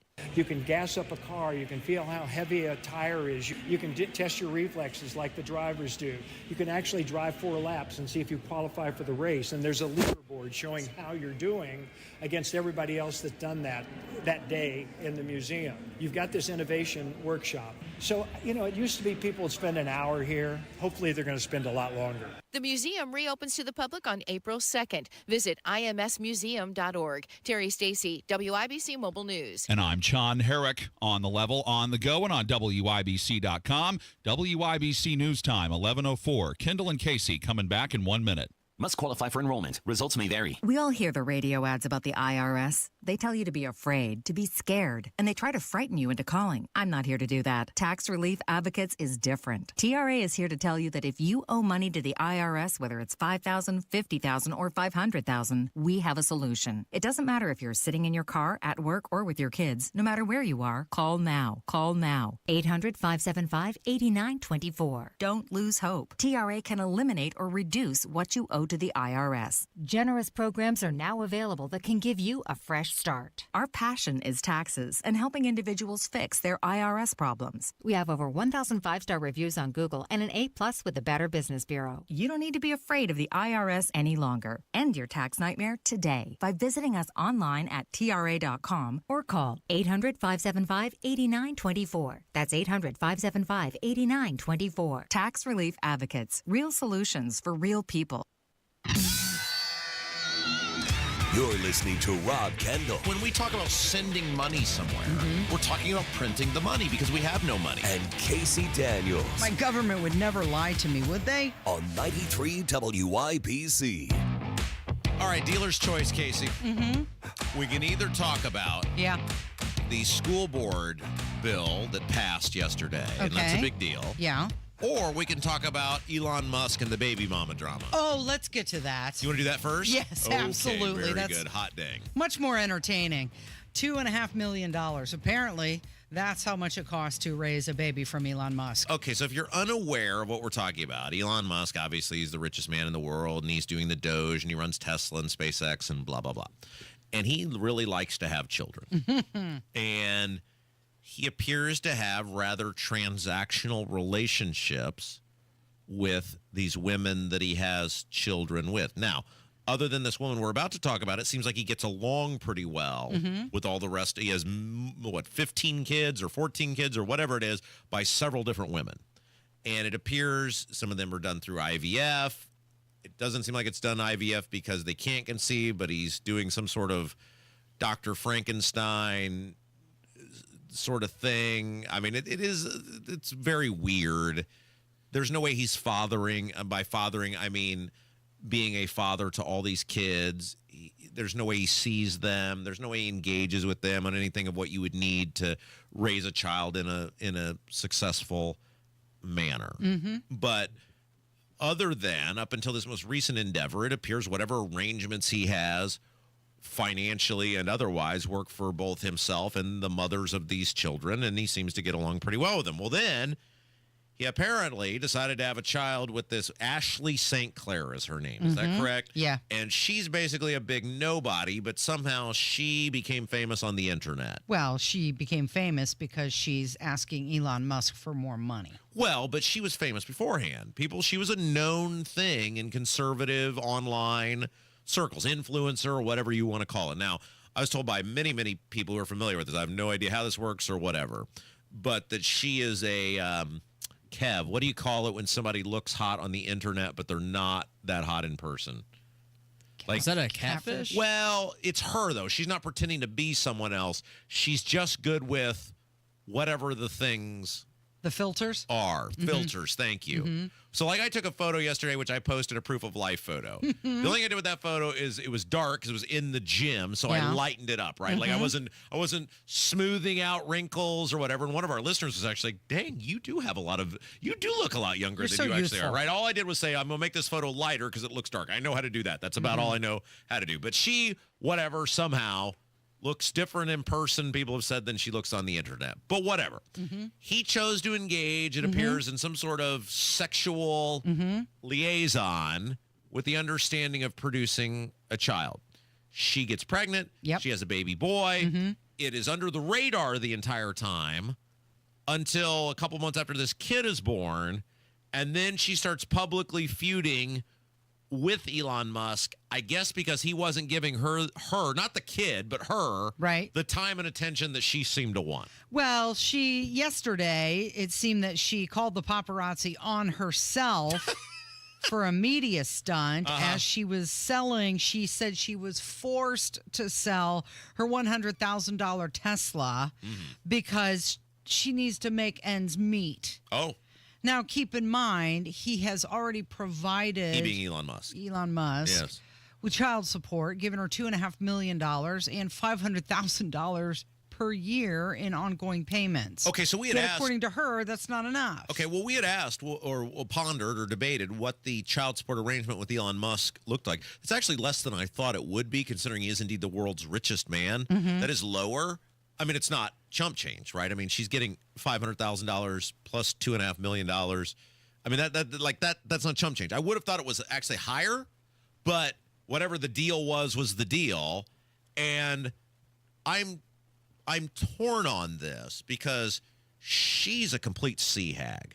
Okay? So there's that. So it's impossible to feel sympathetic for her. However, he knew what she was when she tickled all the right pressure points, and he chose to have this liaison and arrangement with her. He chose to have this child with her. So if you know what someone is when you hop into the sack with them, and not only was he hopping into the sack with her, that's one thing, they were clearly in some sort of, what appears to be, at least, there appears to be overwhelming evidence that this was the desired result of the sack hopping in. It's impossible to feel guilty or feel bad for Elon Musk because you chose to do that. This is not some homemaker from Provo, Utah. This is a woman who is famous on the internet for her appearance. Whether it's a real appearance or not, That's what she does. She is a look-at-me person. If you wanted someone to quietly have your baby, that was about the last person you should have got entangled in this web with, right? Yeah, I mean, absolutely. Was it a love that was going to last for all time? I mean, it seems pretty clear that she got pregnant not out of love for Elon, but out of love for his wallet. Yes, and the exposure that comes with, and because she is a conservative influencer and hangs out in those circles, and he's doing the Doge and all this other stuff, she is, that would help her elevate. Now, she already had a child with another man, was my understanding. So she already has one kid, which is fine. People marry, divorce, whatever. I'm not judging that. But what I'm saying is she already had a kid with another man, and then it appears she engaged in this agreement, for lack of a better term, with Elon Musk to do this again.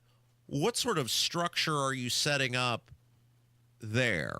Like what sort of environment are you setting your children up for, and what sort of lessons are you teaching them? Well, I mean, clearly she's lost sight of the fact that children are a gift and not a conduit to cash. Right.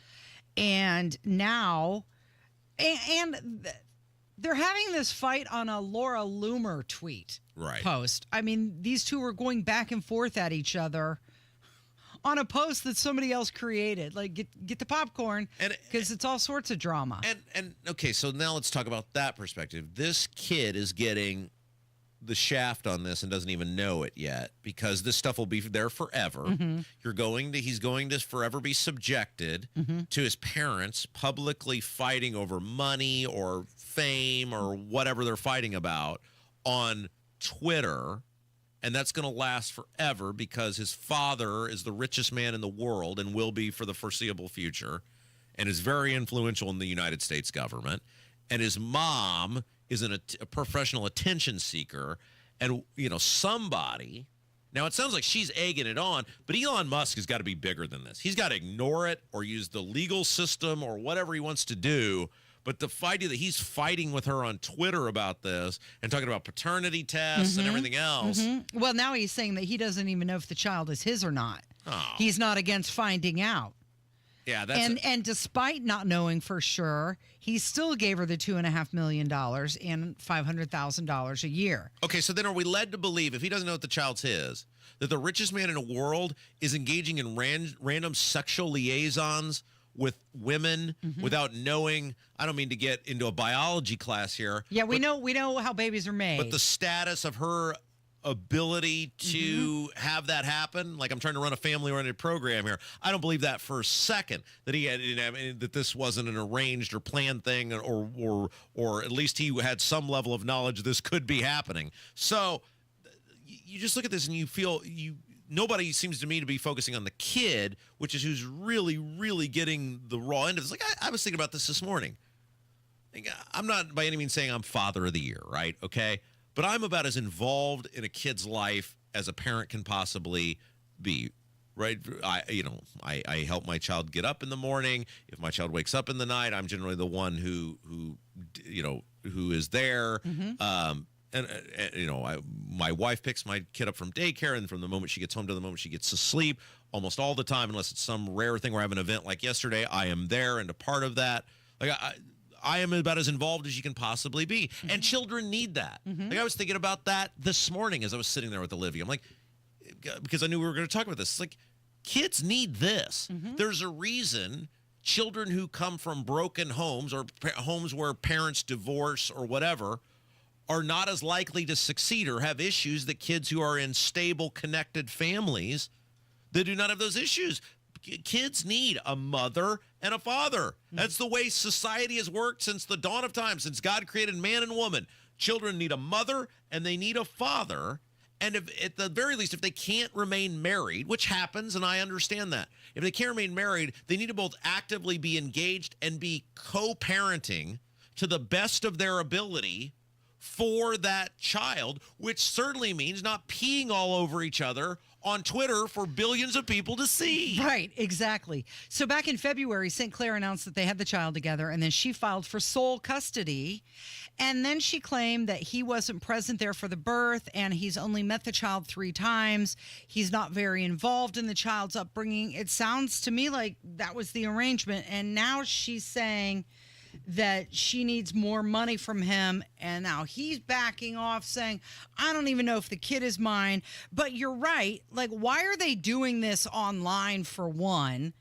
And I can recall Rush Limbaugh years ago saying that marriage is for children. That's why people get married, is for children. Because of the point that you want the mother and father there together. Yeah. I mean, there's lots of people who are very happily married who don't have children. Well, I mean, not to in any way demean or besmirch the great name of the greatest broadcaster who ever lived, but you were married before you had children. Yeah, but I knew we were going to have children. Hopefully, yeah. But I mean, you wouldn't have thrown your marriage away if for some reason you hadn't been blessed with a child. I mean, I get what he's saying, but I mean, that's not the foundation for a strong marriage or a strong family. I mean, anyway, we're getting sideways on this. The point of all this is, though, this kid is getting screwed.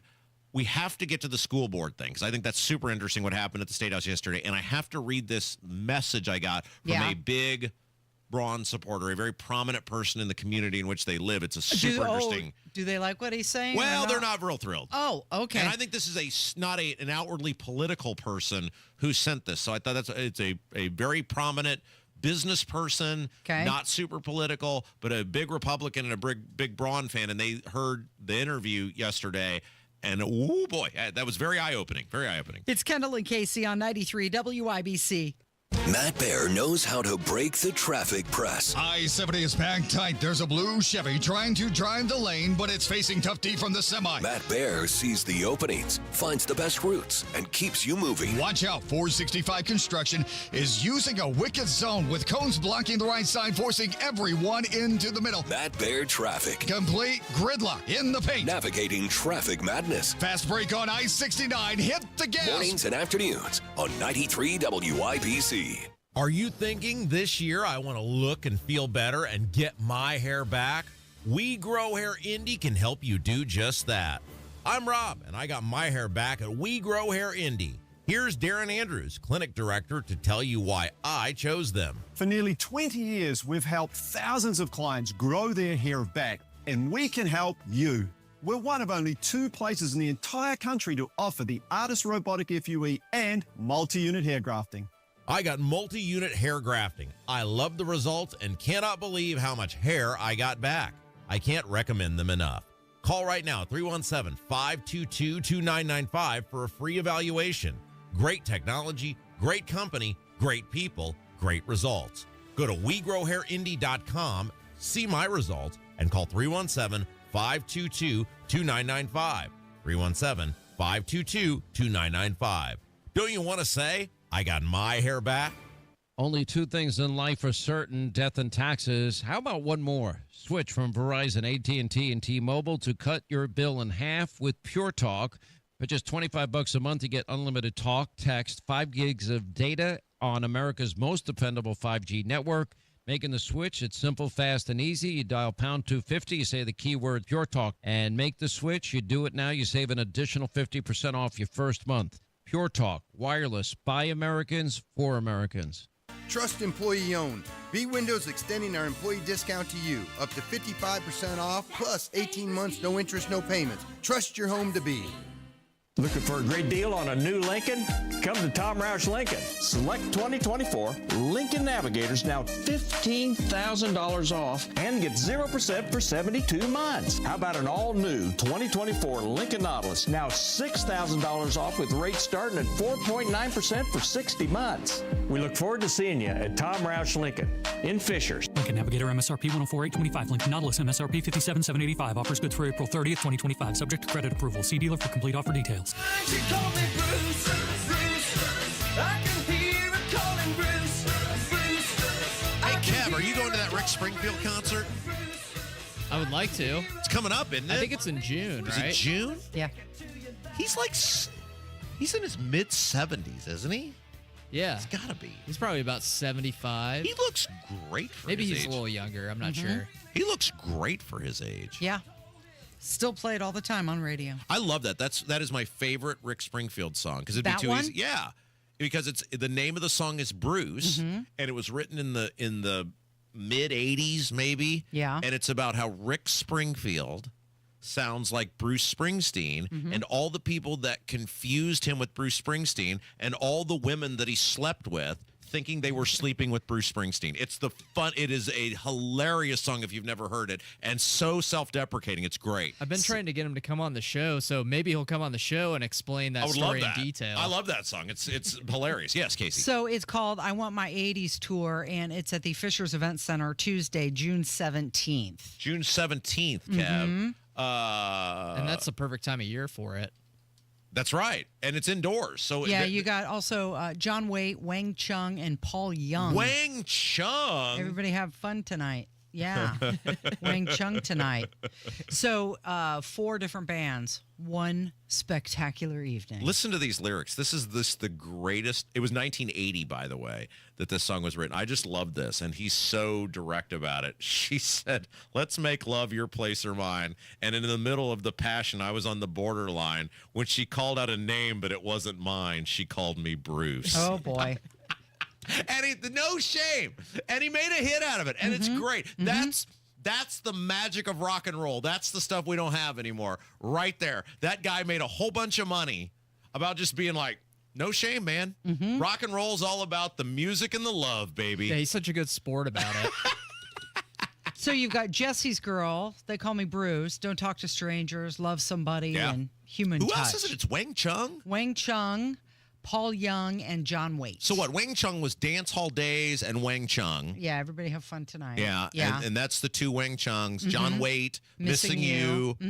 Were there others? Well, wasn't John Waite and the Babies? That's right. I don't So think he'll play a lot of Babies hits. That'd be really cool if he did. Well, why wouldn't he? I mean, what does he have? A Rolodex of songs? What is he, the Rolling Stones? Right. And then you got Paul Young, Every Time You Go Away. Oh, that's right. Mm-hmm. You take every time you go. Mm-hmm. Take a piece of me. So Rick Springfield. Kev, you got to go to that. He sold 25 million albums. Do you know Jesse's Girl is still played about every 18 hours on B1057? That seems about right. Well, what else are they going to play? Right. I mean, well, you're talking about 43 years after but the it's a song was huge released. Yeah, every 18 hours. It's crazy. How'd you know that? Well, I wrote an article about it a while ago. Oh, did you when ask Sean I Copeland? did some research. Yeah, I went upstairs. No kidding. Had a conversation. Kev, maybe we should go to this.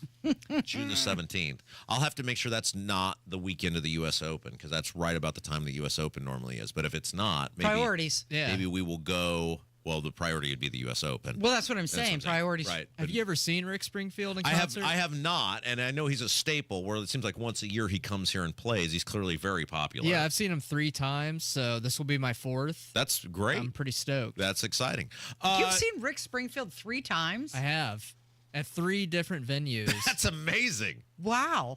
On purpose? Like you Well, chose? How else would he see him, Well, I'm Casey? like- what do you think? He was just driving and he ran into Ruoff? The first time I ever saw to him. go out of your way to do this? Well, the first time I saw him was at the state fair, and I went with my parents, and I didn't Uh-huh. really know much about him, but I Yeah. loved it. And then we just saw him two times after that. So So maybe Kevin will actually go with his family instead of you, Rob. No, I am family. I might go with you. I'm the family now. Got Uncle it. Rob.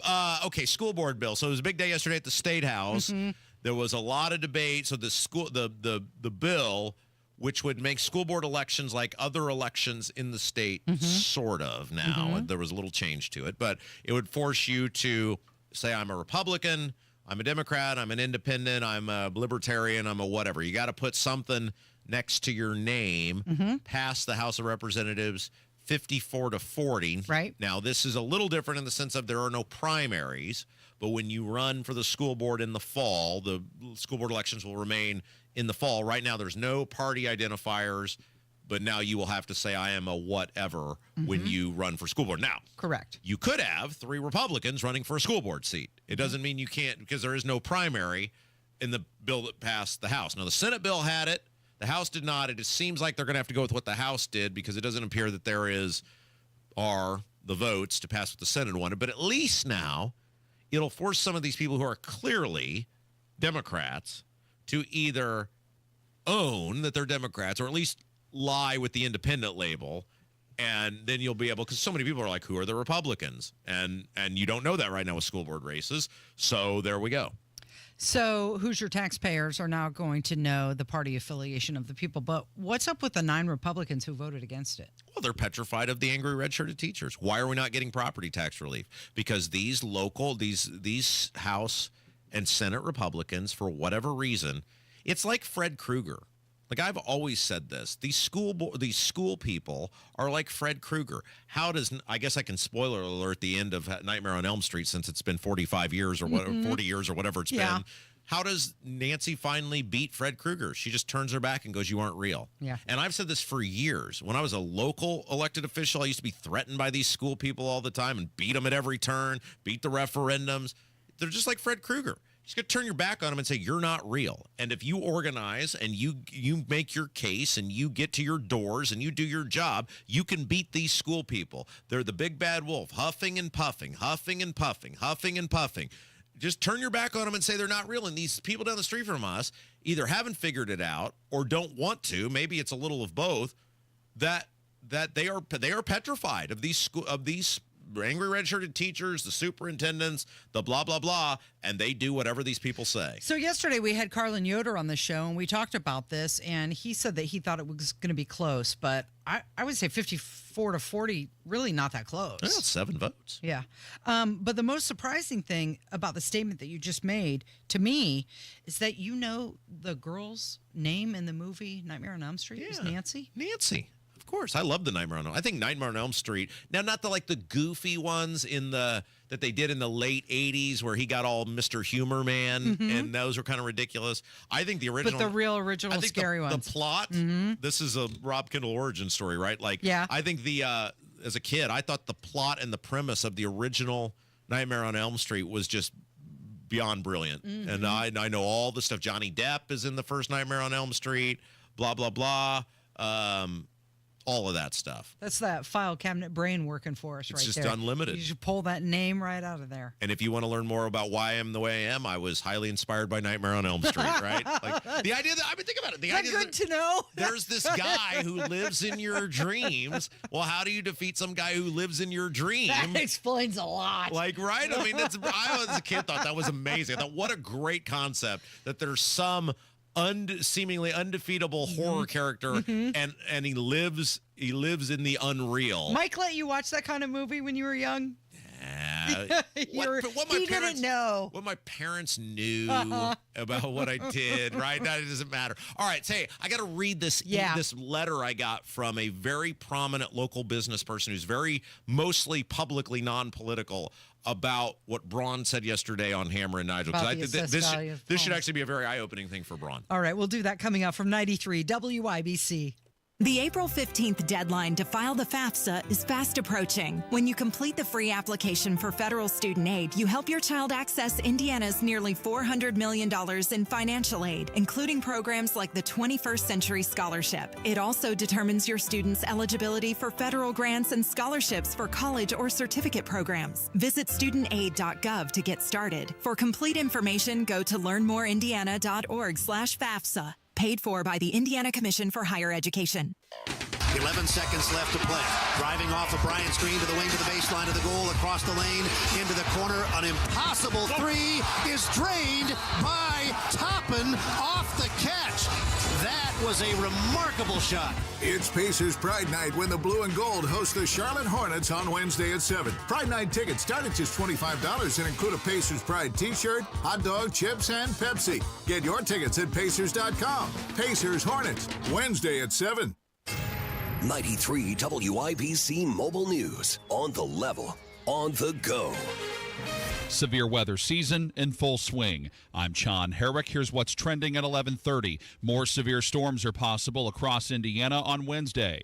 Hail, possibly as large as 2 inches. We could have a few tornadoes with that, too. Chad Swain with the National Weather Service says most of the state will be dealing with storms Wednesday morning, and they could be the most intense from 6 p.m. Wednesday to 2 a.m. Thursday. Orlando Mitchell was sentenced to 66 years in prison this morning in Marion County for killing his ex-girlfriend, Crystal Walton. She didn't even stand a chance, and this creepy predator just violently, viciously attack her. That's one of Walton's family members who says they showed the video at the trial of him attacking Walton. Mitchell will also go on trial in a later date for a separate case where he's accused of strangling and killing Marion County Sheriff's Deputy John Durham. On the Level, On the Go, and on WIBC.com. It's tax season, and at LifeLock, we know you're tired of numbers. But this one you need to hear. $16.5 billion. That's how much money in refunds the IRS flagged for possible identity fraud last year.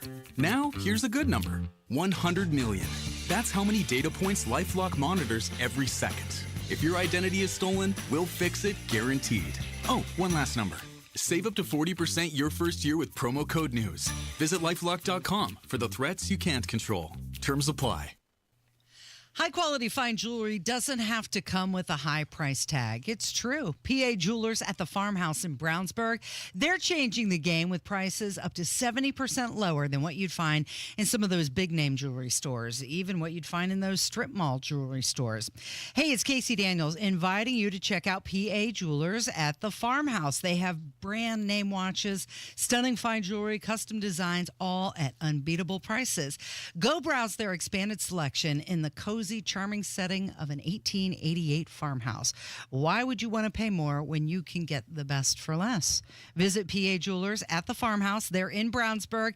Check them out online, pajewelers.jewelry. Call them 317-456-4010. As a caregiver, remember it's important to prioritize your own physical, mental, and emotional health. This is Tina McIntosh, president of Joy's House and co-host of the Caregiver Crossing radio program. In a moment, I'll explain how looking out for yourself isn't about being selfish. It's being sensible. At Cardon Senior Living Communities, you'll find our teams share a commitment to enhancing the lifestyle and well-being of the people we serve every day at every stage of life. You simply can't always be the best version of you on this caregiving journey. As cliche as it may sound, connecting with others who share your experience is my #1 recommendation for caregivers. You'll soon realize you're not alone, and in the process, discover a much-needed network of aid and compassion. More tips like this are available anytime at caregivercrossingradio.org. With new weekly content created by Joy's House and distributed in partnership with Network Indiana, we're an on-air and online support group for Hoosier family caregivers. Hear conversations with experts, access a library of online education, and more at caregivercrossingradio.org. That's when sport was sport.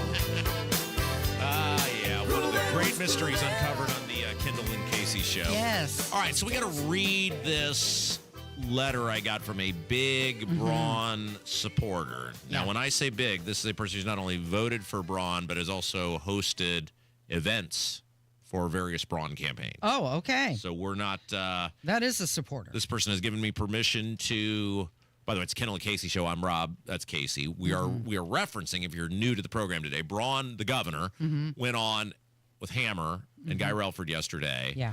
And he started saying some things that have a lot of people really concerned about the property taxes, primarily that basically he made it sound like if your home is above a certain assessed value to be determined, you're not going to get really much of anything. Right, but if it's below a certain level, you'll get some property tax relief. And he was throwing out some really low numbers, like 225 is where they're at right now. And we had said earlier throughout most of the show today, I cannot imagine that Braun will accept that in the end, because Braun's a smart guy, and he knows that if that's all he got, he would be looking at his lieutenant governor, Micah Beckwith, and he would be saying, please not only primary me, but smoke me in said primary, and I will enjoy being a one-term governor. And I cannot believe Braun would allow that to happen under any circumstance. So, but as of what he said yesterday, that appears to be where the negotiations are. Well, he did mention that they're having a lot of conversations behind closed doors.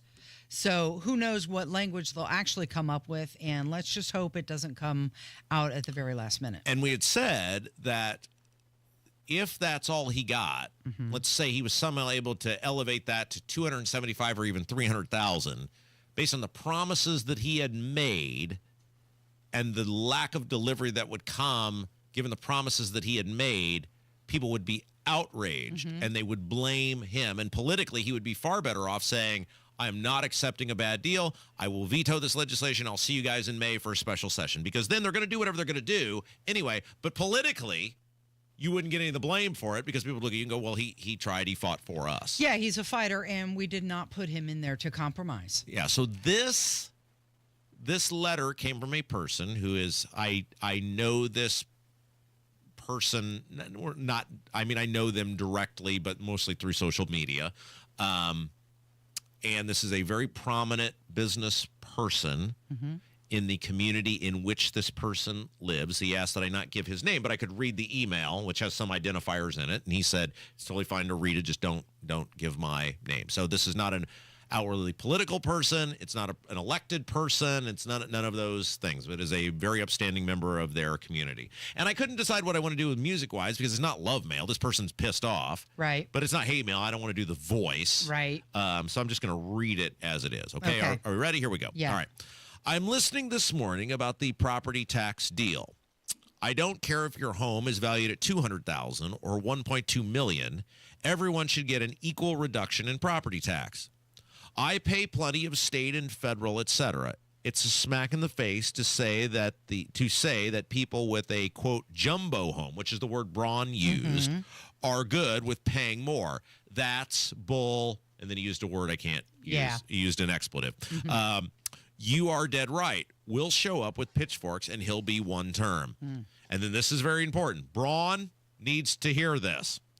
This is coming from someone who has supported him from his Senate run and governor run financially and holding events at our business. Okay. So this is your peeps, Braun. Yeah. These are your people, and they're not happy with that. Well, and why would they be? This is just the government picking winners and losers. And who's to say, under this plan, Rob, you might qualify for some relief, but I would not. Why do you get the relief and I don't? And this is one of the problems with me, Casey, and I have to face this every day when I look in the mirror. I don't care enough about myself. I mean, it'd be really easy for me to be like, hey, this is awesome. Let's do this. But the system is broken, and this will not fix the system. This will not. The property tax relief is a Band-Aid to a gunshot wound. It might provide you, I guess that's even a bad example, because while it might appease some people in the short term, the bigger issue needs to go away, which is the property tax and local government system that it funds. These local governments have lived to excess for a very long time, way even before the inflation. Now it's been on steroids over the past 4 or 5 years. But the system itself, with these fire territories, these township governments, they're totally out of control. They need to be eradicated, and we need to get back to responsible governance that will only be produced if we get rid of the current structure and system, which is the beast is fed by property taxes. And if Braun does what he was talking about yesterday, that is just the property tax system is the new alcohol system, where it's just one layer on top of another layer. Why are alcohol laws so convoluted? Because it's one special interest giveaway on top of another special interest giveaway, or protecting one group of people on top of another group of people. Why are the gaming laws? So let's just say it. Look at the corruption we've seen in gaming over the past several years in this state, because it's one convoluted protection carve out, whatever you want to call it, on top of another convoluted protection carve out. And that's what the property tax system has become, and it needs to go away. Okay, so that's one thing. One reason why they were talking about the rate reset going back to 21, Braun's initial salvo, that covered everybody. What he's talking about now with the assessed value, it's not going to cover the majority of people if the average house in Indiana is $261,000, and he's talking about only relief for people who have an assessed value of $225,000 or lower. But here is, and this is just a small, tiny, tiny little whisper of a silver lining, and that is the fact that now they're talking about assessed values. Like, we know that that's a big issue. But they're not. There's nothing that would fix the issue. No, but it's become. I said it was a small, little, tiny whisper of a silver lining. That it's becoming part of the conversation now. And by the way, Braun, you don't think your lieutenant governor is watching this? I'm going to read you the tweet that Micah put out. What was this? This was 56 minutes ago. Okay. So right in the heart of all this. Yeah. And look, Braun's made his own bed with Micah. Don't cry for Braun over what Micah's putting out, because Braun is taking most of Micah's power, and he's taking most of his agencies, and he's taking most of his budget. So we're not going to lie, even though we like what Braun's trying to do with property tax, or we did until yesterday. We're not going to lie about what's going on. Braun sees Micah as a threat. Everybody knows what's going on there. That's why they're taking everything from him, because they want to cut off Micah's ability to govern and fundraise. But here's what Micah said, and this is what Braun should be saying, something exactly like this.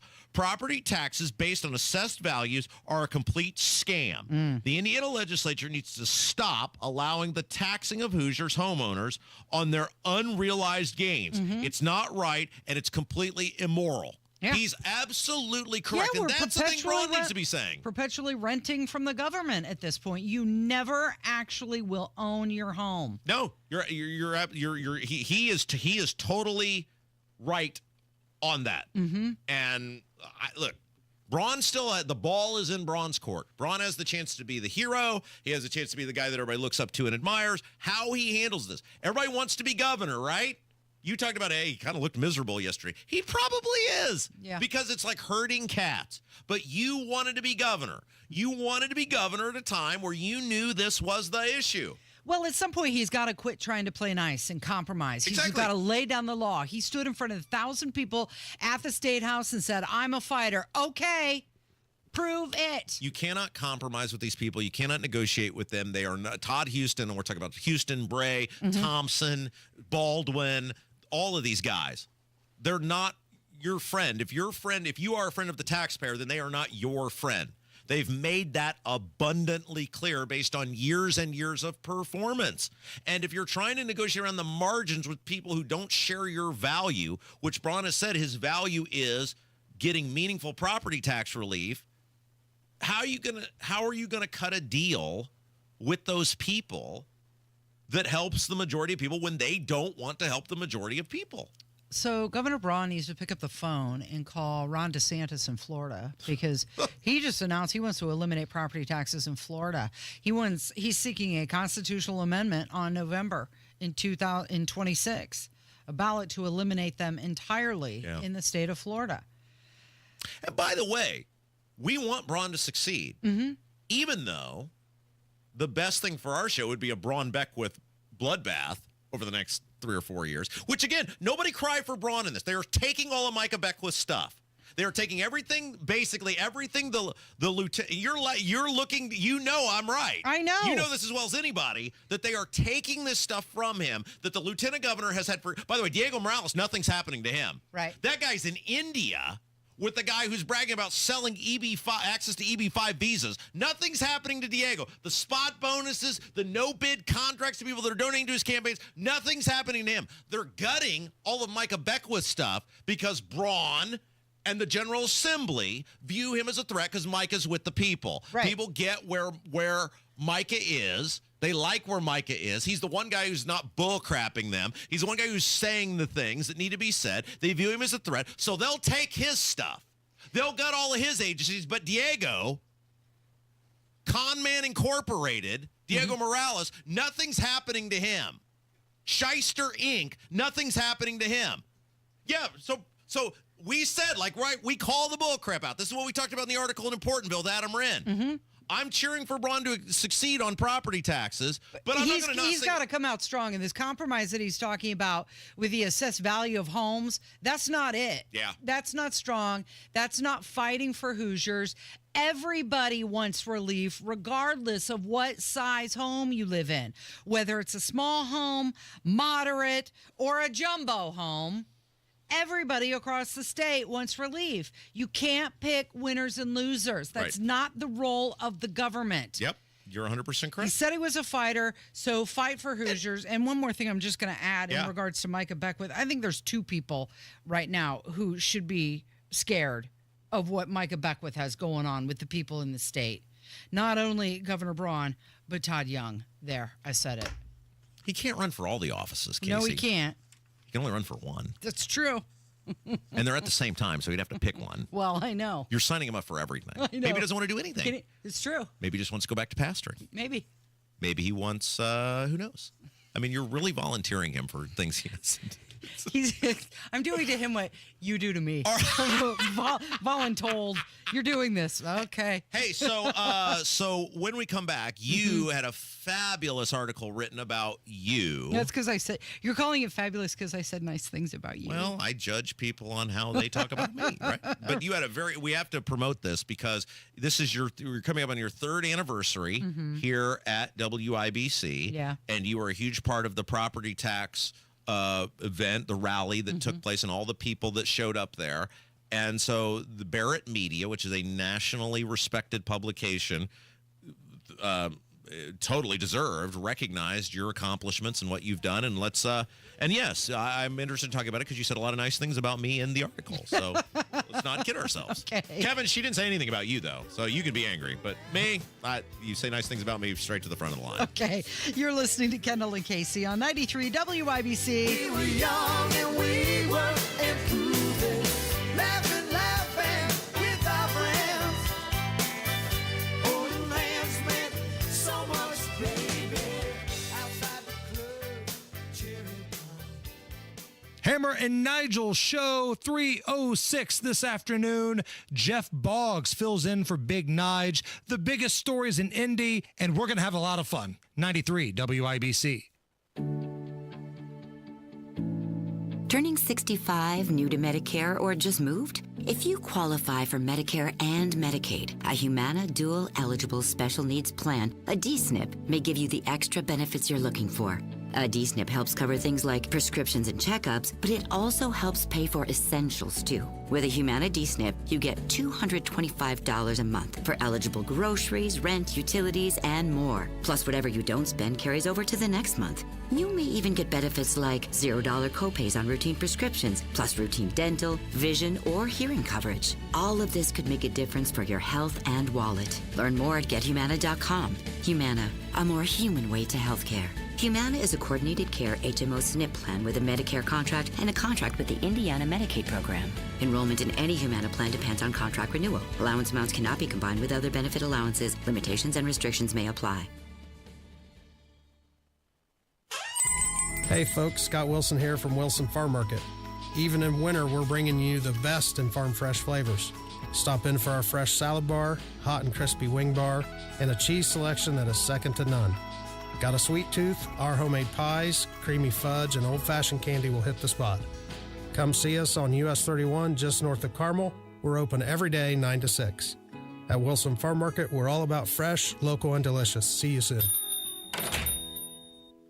Garage door problems? Call today for service today. Garage Doors of Indianapolis services all makes of garage doors 24 hours a day, 7 days a week. Call today for service today. 875-4577. Call today for service today. Get it fixed right now. Call Garage Doors of Indianapolis at 875-4577 or visit doorstoday.com. In the morning, call 875-4577. Service today. From the moment our eyes met, I knew it was love at first sight. She had such a playful sense of humor. And when I look in that sparkle in her eyes, I just melt. My folks always said to find the girl I can't live without. And my heart says she's the one. So I'm going to Pierce Jewelers in Carmel for that perfect diamond engagement ring. Nothing says I love you more than an engagement ring from Pierce Jewelers. She pierced my heart. Now I'm going to pierce hers. Shop local. Shop smart. Shop Pierce Jewelers. It's tax season, and at LifeLock, we know you're tired of numbers. But this one you need to hear. $16.5 billion. That's how much money in refunds the IRS flagged for possible identity fraud last year. Now, here's a good number. 100 million. That's how many data points LifeLock monitors every second. If your identity is stolen, we'll fix it guaranteed. Oh, one last number. Save up to 40% your first year with promo code NEWS. Visit LifeLock.com for the threats you can't control. Terms apply. Never miss your favorite shows on WIBC. Get your content to go. Tony Katz, Kendall and Casey, Hammer and Nigel, Tony Kennett, The Gun Guy, Home and Garden. Subscribe wherever you get your podcasts. With all my expectations long abandoned, my solitary nature notwithstanding. Casey, someone wrote something very nice about you. Yeah, they did. And actually, I said very nice things about you. Well, that's the exact opposite of how I handled my piece with Adam Wren, so you're clearly the better partner in this. Yeah. I got to the very end. Oh, yeah, I got to mention Casey. Did you even mention my name in your article? I did. Well, they cut that part. It didn't. They had to. It did not make it. But I did mention it. Okay. It's Kendall Casey show. I'm Rob. That's Casey. Our old pals at Barrett Media. Yeah. That's a national publication. They cover our industry. They write about radio stations, TV stations across the fruited plain. Garrett Seawright, who I have known for a while and is a great writer. He did an article over at Barrett Media on you. Yes, he did, and it was very nice, and I was very nervous about it. I told Jim last night, I was like, I'm nervy, and he was like, oh, I'm sure it's going to be great. And what did you think? It was going to be some colossal hit piece well, on you? I don't mind talking about things, but sometimes when the focus is on me, I just get a little, Let me read the headline here. This is a lovely photo of you, by the way. Yeah, How thanks. Casey Daniels evolved on 93.1 WIBC to help lead a rally at the State House. Yes. The focus was about the rally we had at the State House a week and a half ago. But they also wanted to talk because on Friday, your day off. That's right. Is actually our 3-year anniversary of our first real show together. Oh, how exciting. So I thought you timed that out perfectly. I'm out of here. Oh, so we'll need to celebrate that on Thursday. Well, that means they're going to let me go on Thursday, right?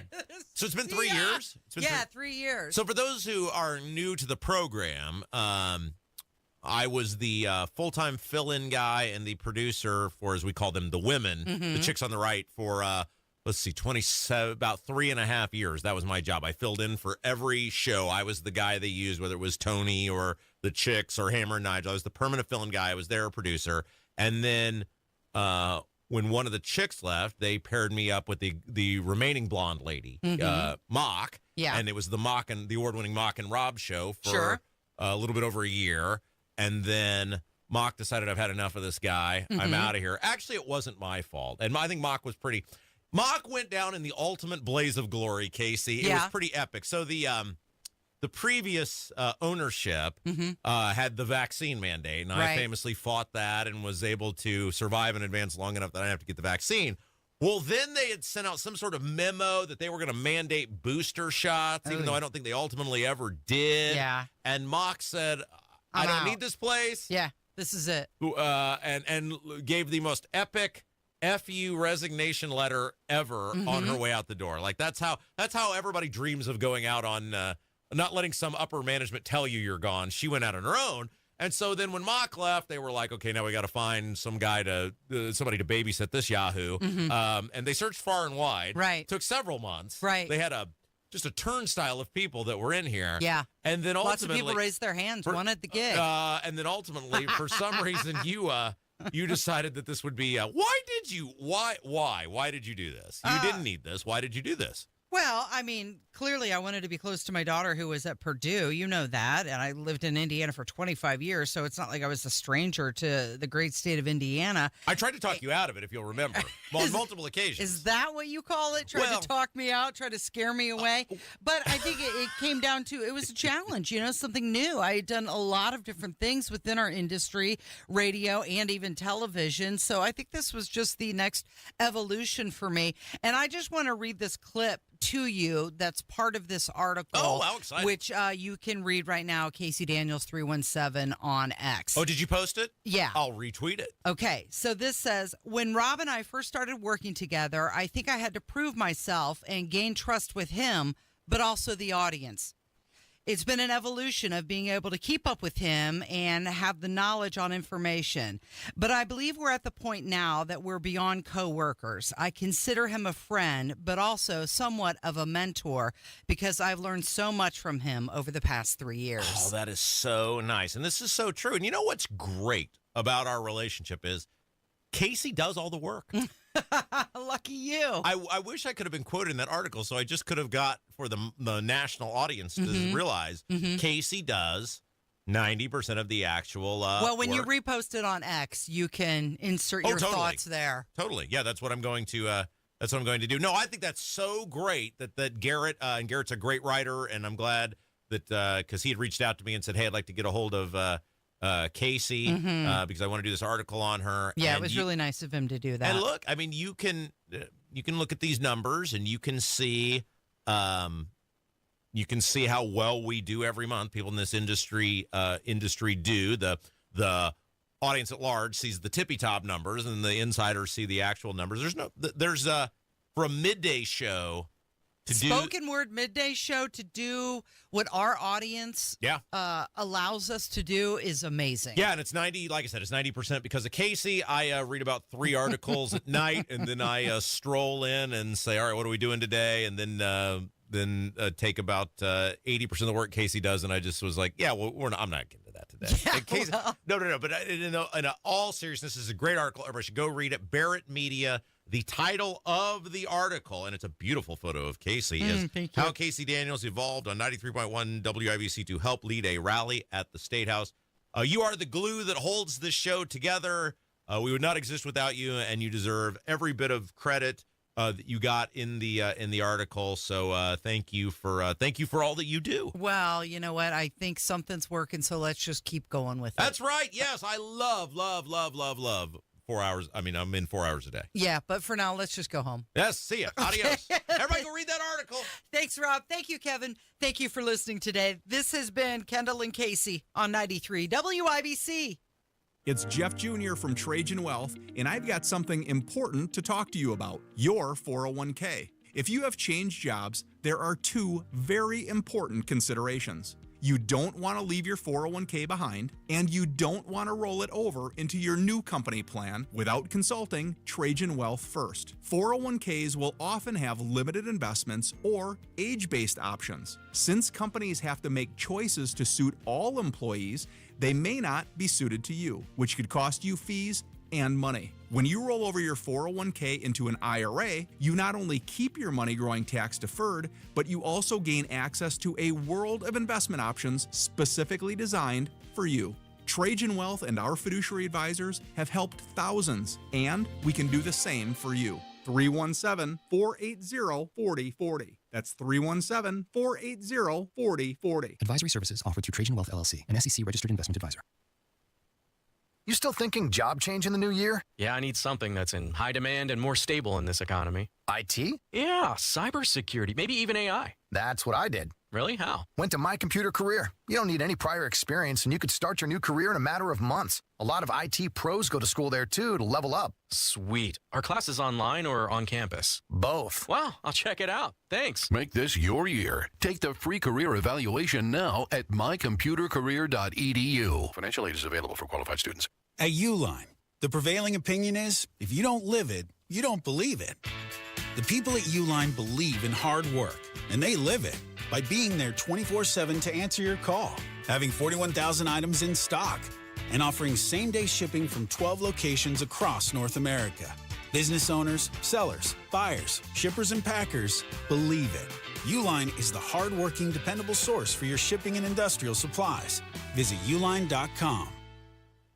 It's tax season, and at LifeLock, we know you're tired of numbers. But this one you need to hear. $16.5 billion. That's how much money in refunds the IRS flagged for possible identity fraud last year. Now, here's a good number. $100 million. That's how many data points LifeLock monitors every second. If your identity is stolen, we'll fix it guaranteed. Oh, one last number. Save up to 40% your first year with promo code NEWS. Visit lifelock.com for the threats you can't control. Terms apply. Trust employee owned. B-Windows extending our employee discount to you. Up to 55% off, plus 18 months, no interest, no payments. Trust your home to be. On the level, on the go. 93 WIBC Indianapolis. Coming up. Structural damage to buildings, especially ones that aren't built well. This is love for Crystal.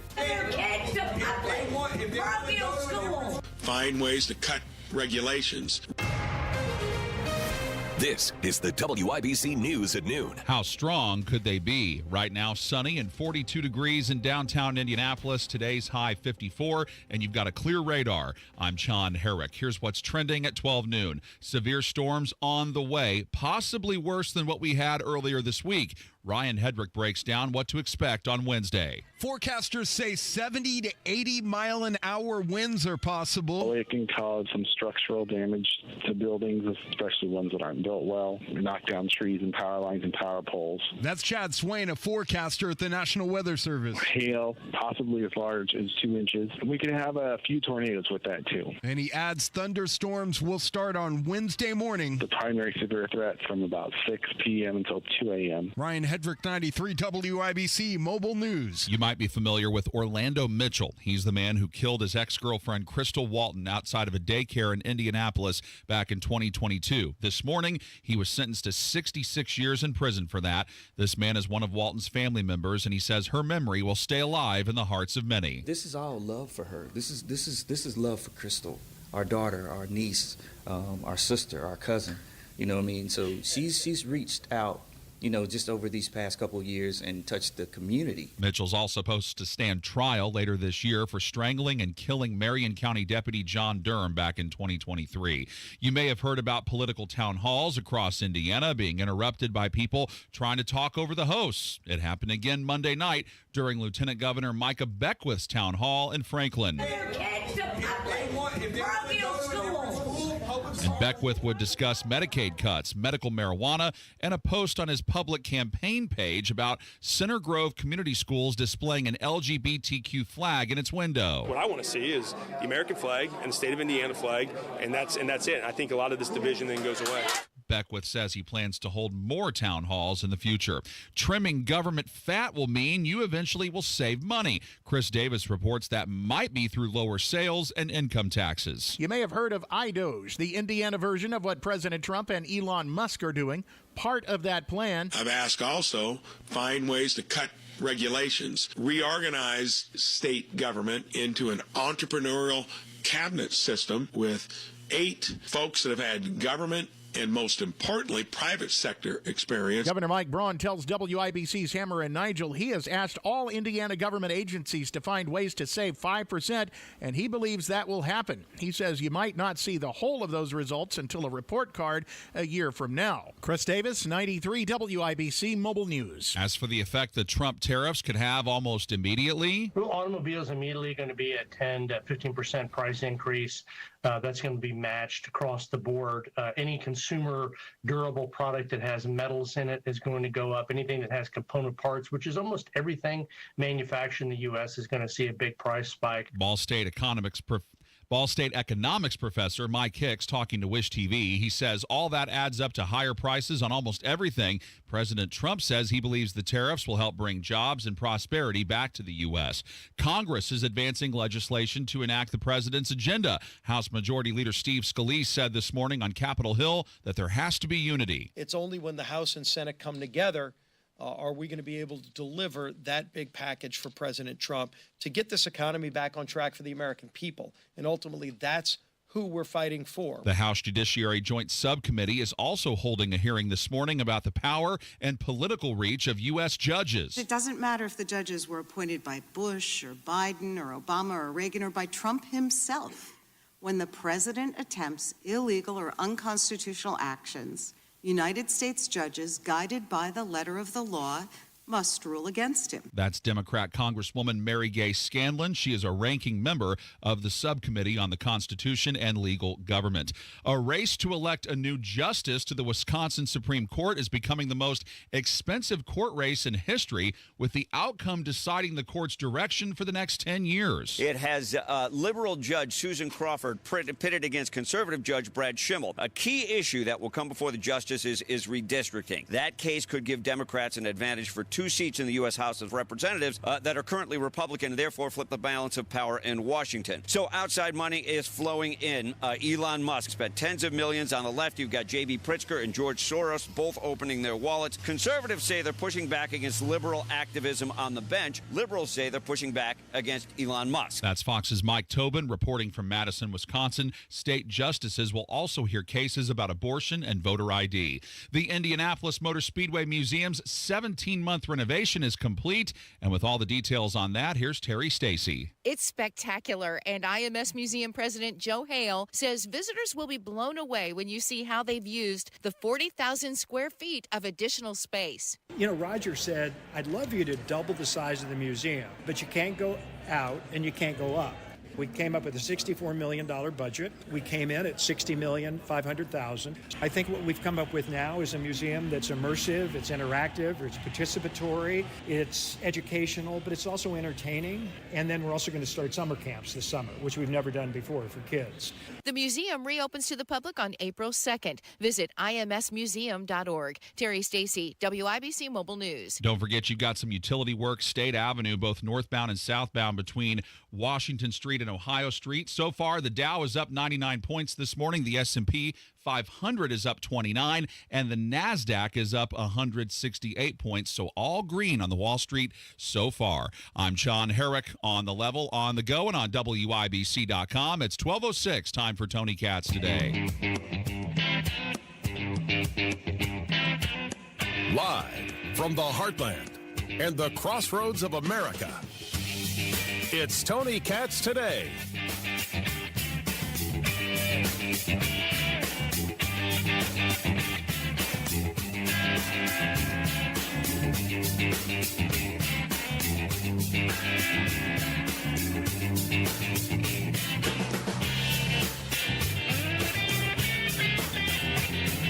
Breaking news, Attorney General Pam Bondi has just announced she wants federal prosecutors to seek the death penalty for Luigi Mangione. He's the man accused of murdering United Healthcare CEO Brian Thompson last December outside a Manhattan hotel. He's not accused. He did it. He did it. Now, innocent until proven guilty. If you want to play the game, I'm down. But he's there. There's the video. There's the manifesto, which his lawyers are desperately trying to keep out of the conversation. Keep him out all you want. He did it. He's a murderer. And if you know a woman who's like, well, I think he's really attractive, you know a woman who you should stay far away from. Women who find Luigi Mangione attractive and want to be on his side, those are women who don't have any self-respect. See, if you're like, well, he's attractive, you can be like, okay, if that's what you're into, fine. If you're like, he's attractive and therefore I think he's innocent, that's a freak. And it's always important that we note who the freaks are so we can stay far away from the freaks. They're freaks. Listen, there was this really, really, really hot chick, a college student who was arrested for speeding down in Georgia, and people saw her photo and was like, "Wow, she's hot," but no one thought, "Hey, she shouldn't get the speeding ticket." And yet there are people out there saying, "Well, you know, he killed the United Healthcare CEO, but capitalism's a problem." Freaks, stay away from those people. The people who don't favor capitalism are not people you should ever have in your lives. They're the worst kind of people. The people who don't favor capitalism are terrible. And the people who talk about ridiculous concepts like late-stage capitalism and all that, good God, dismiss. And the people who oppose deportations, well, you got no need for them either.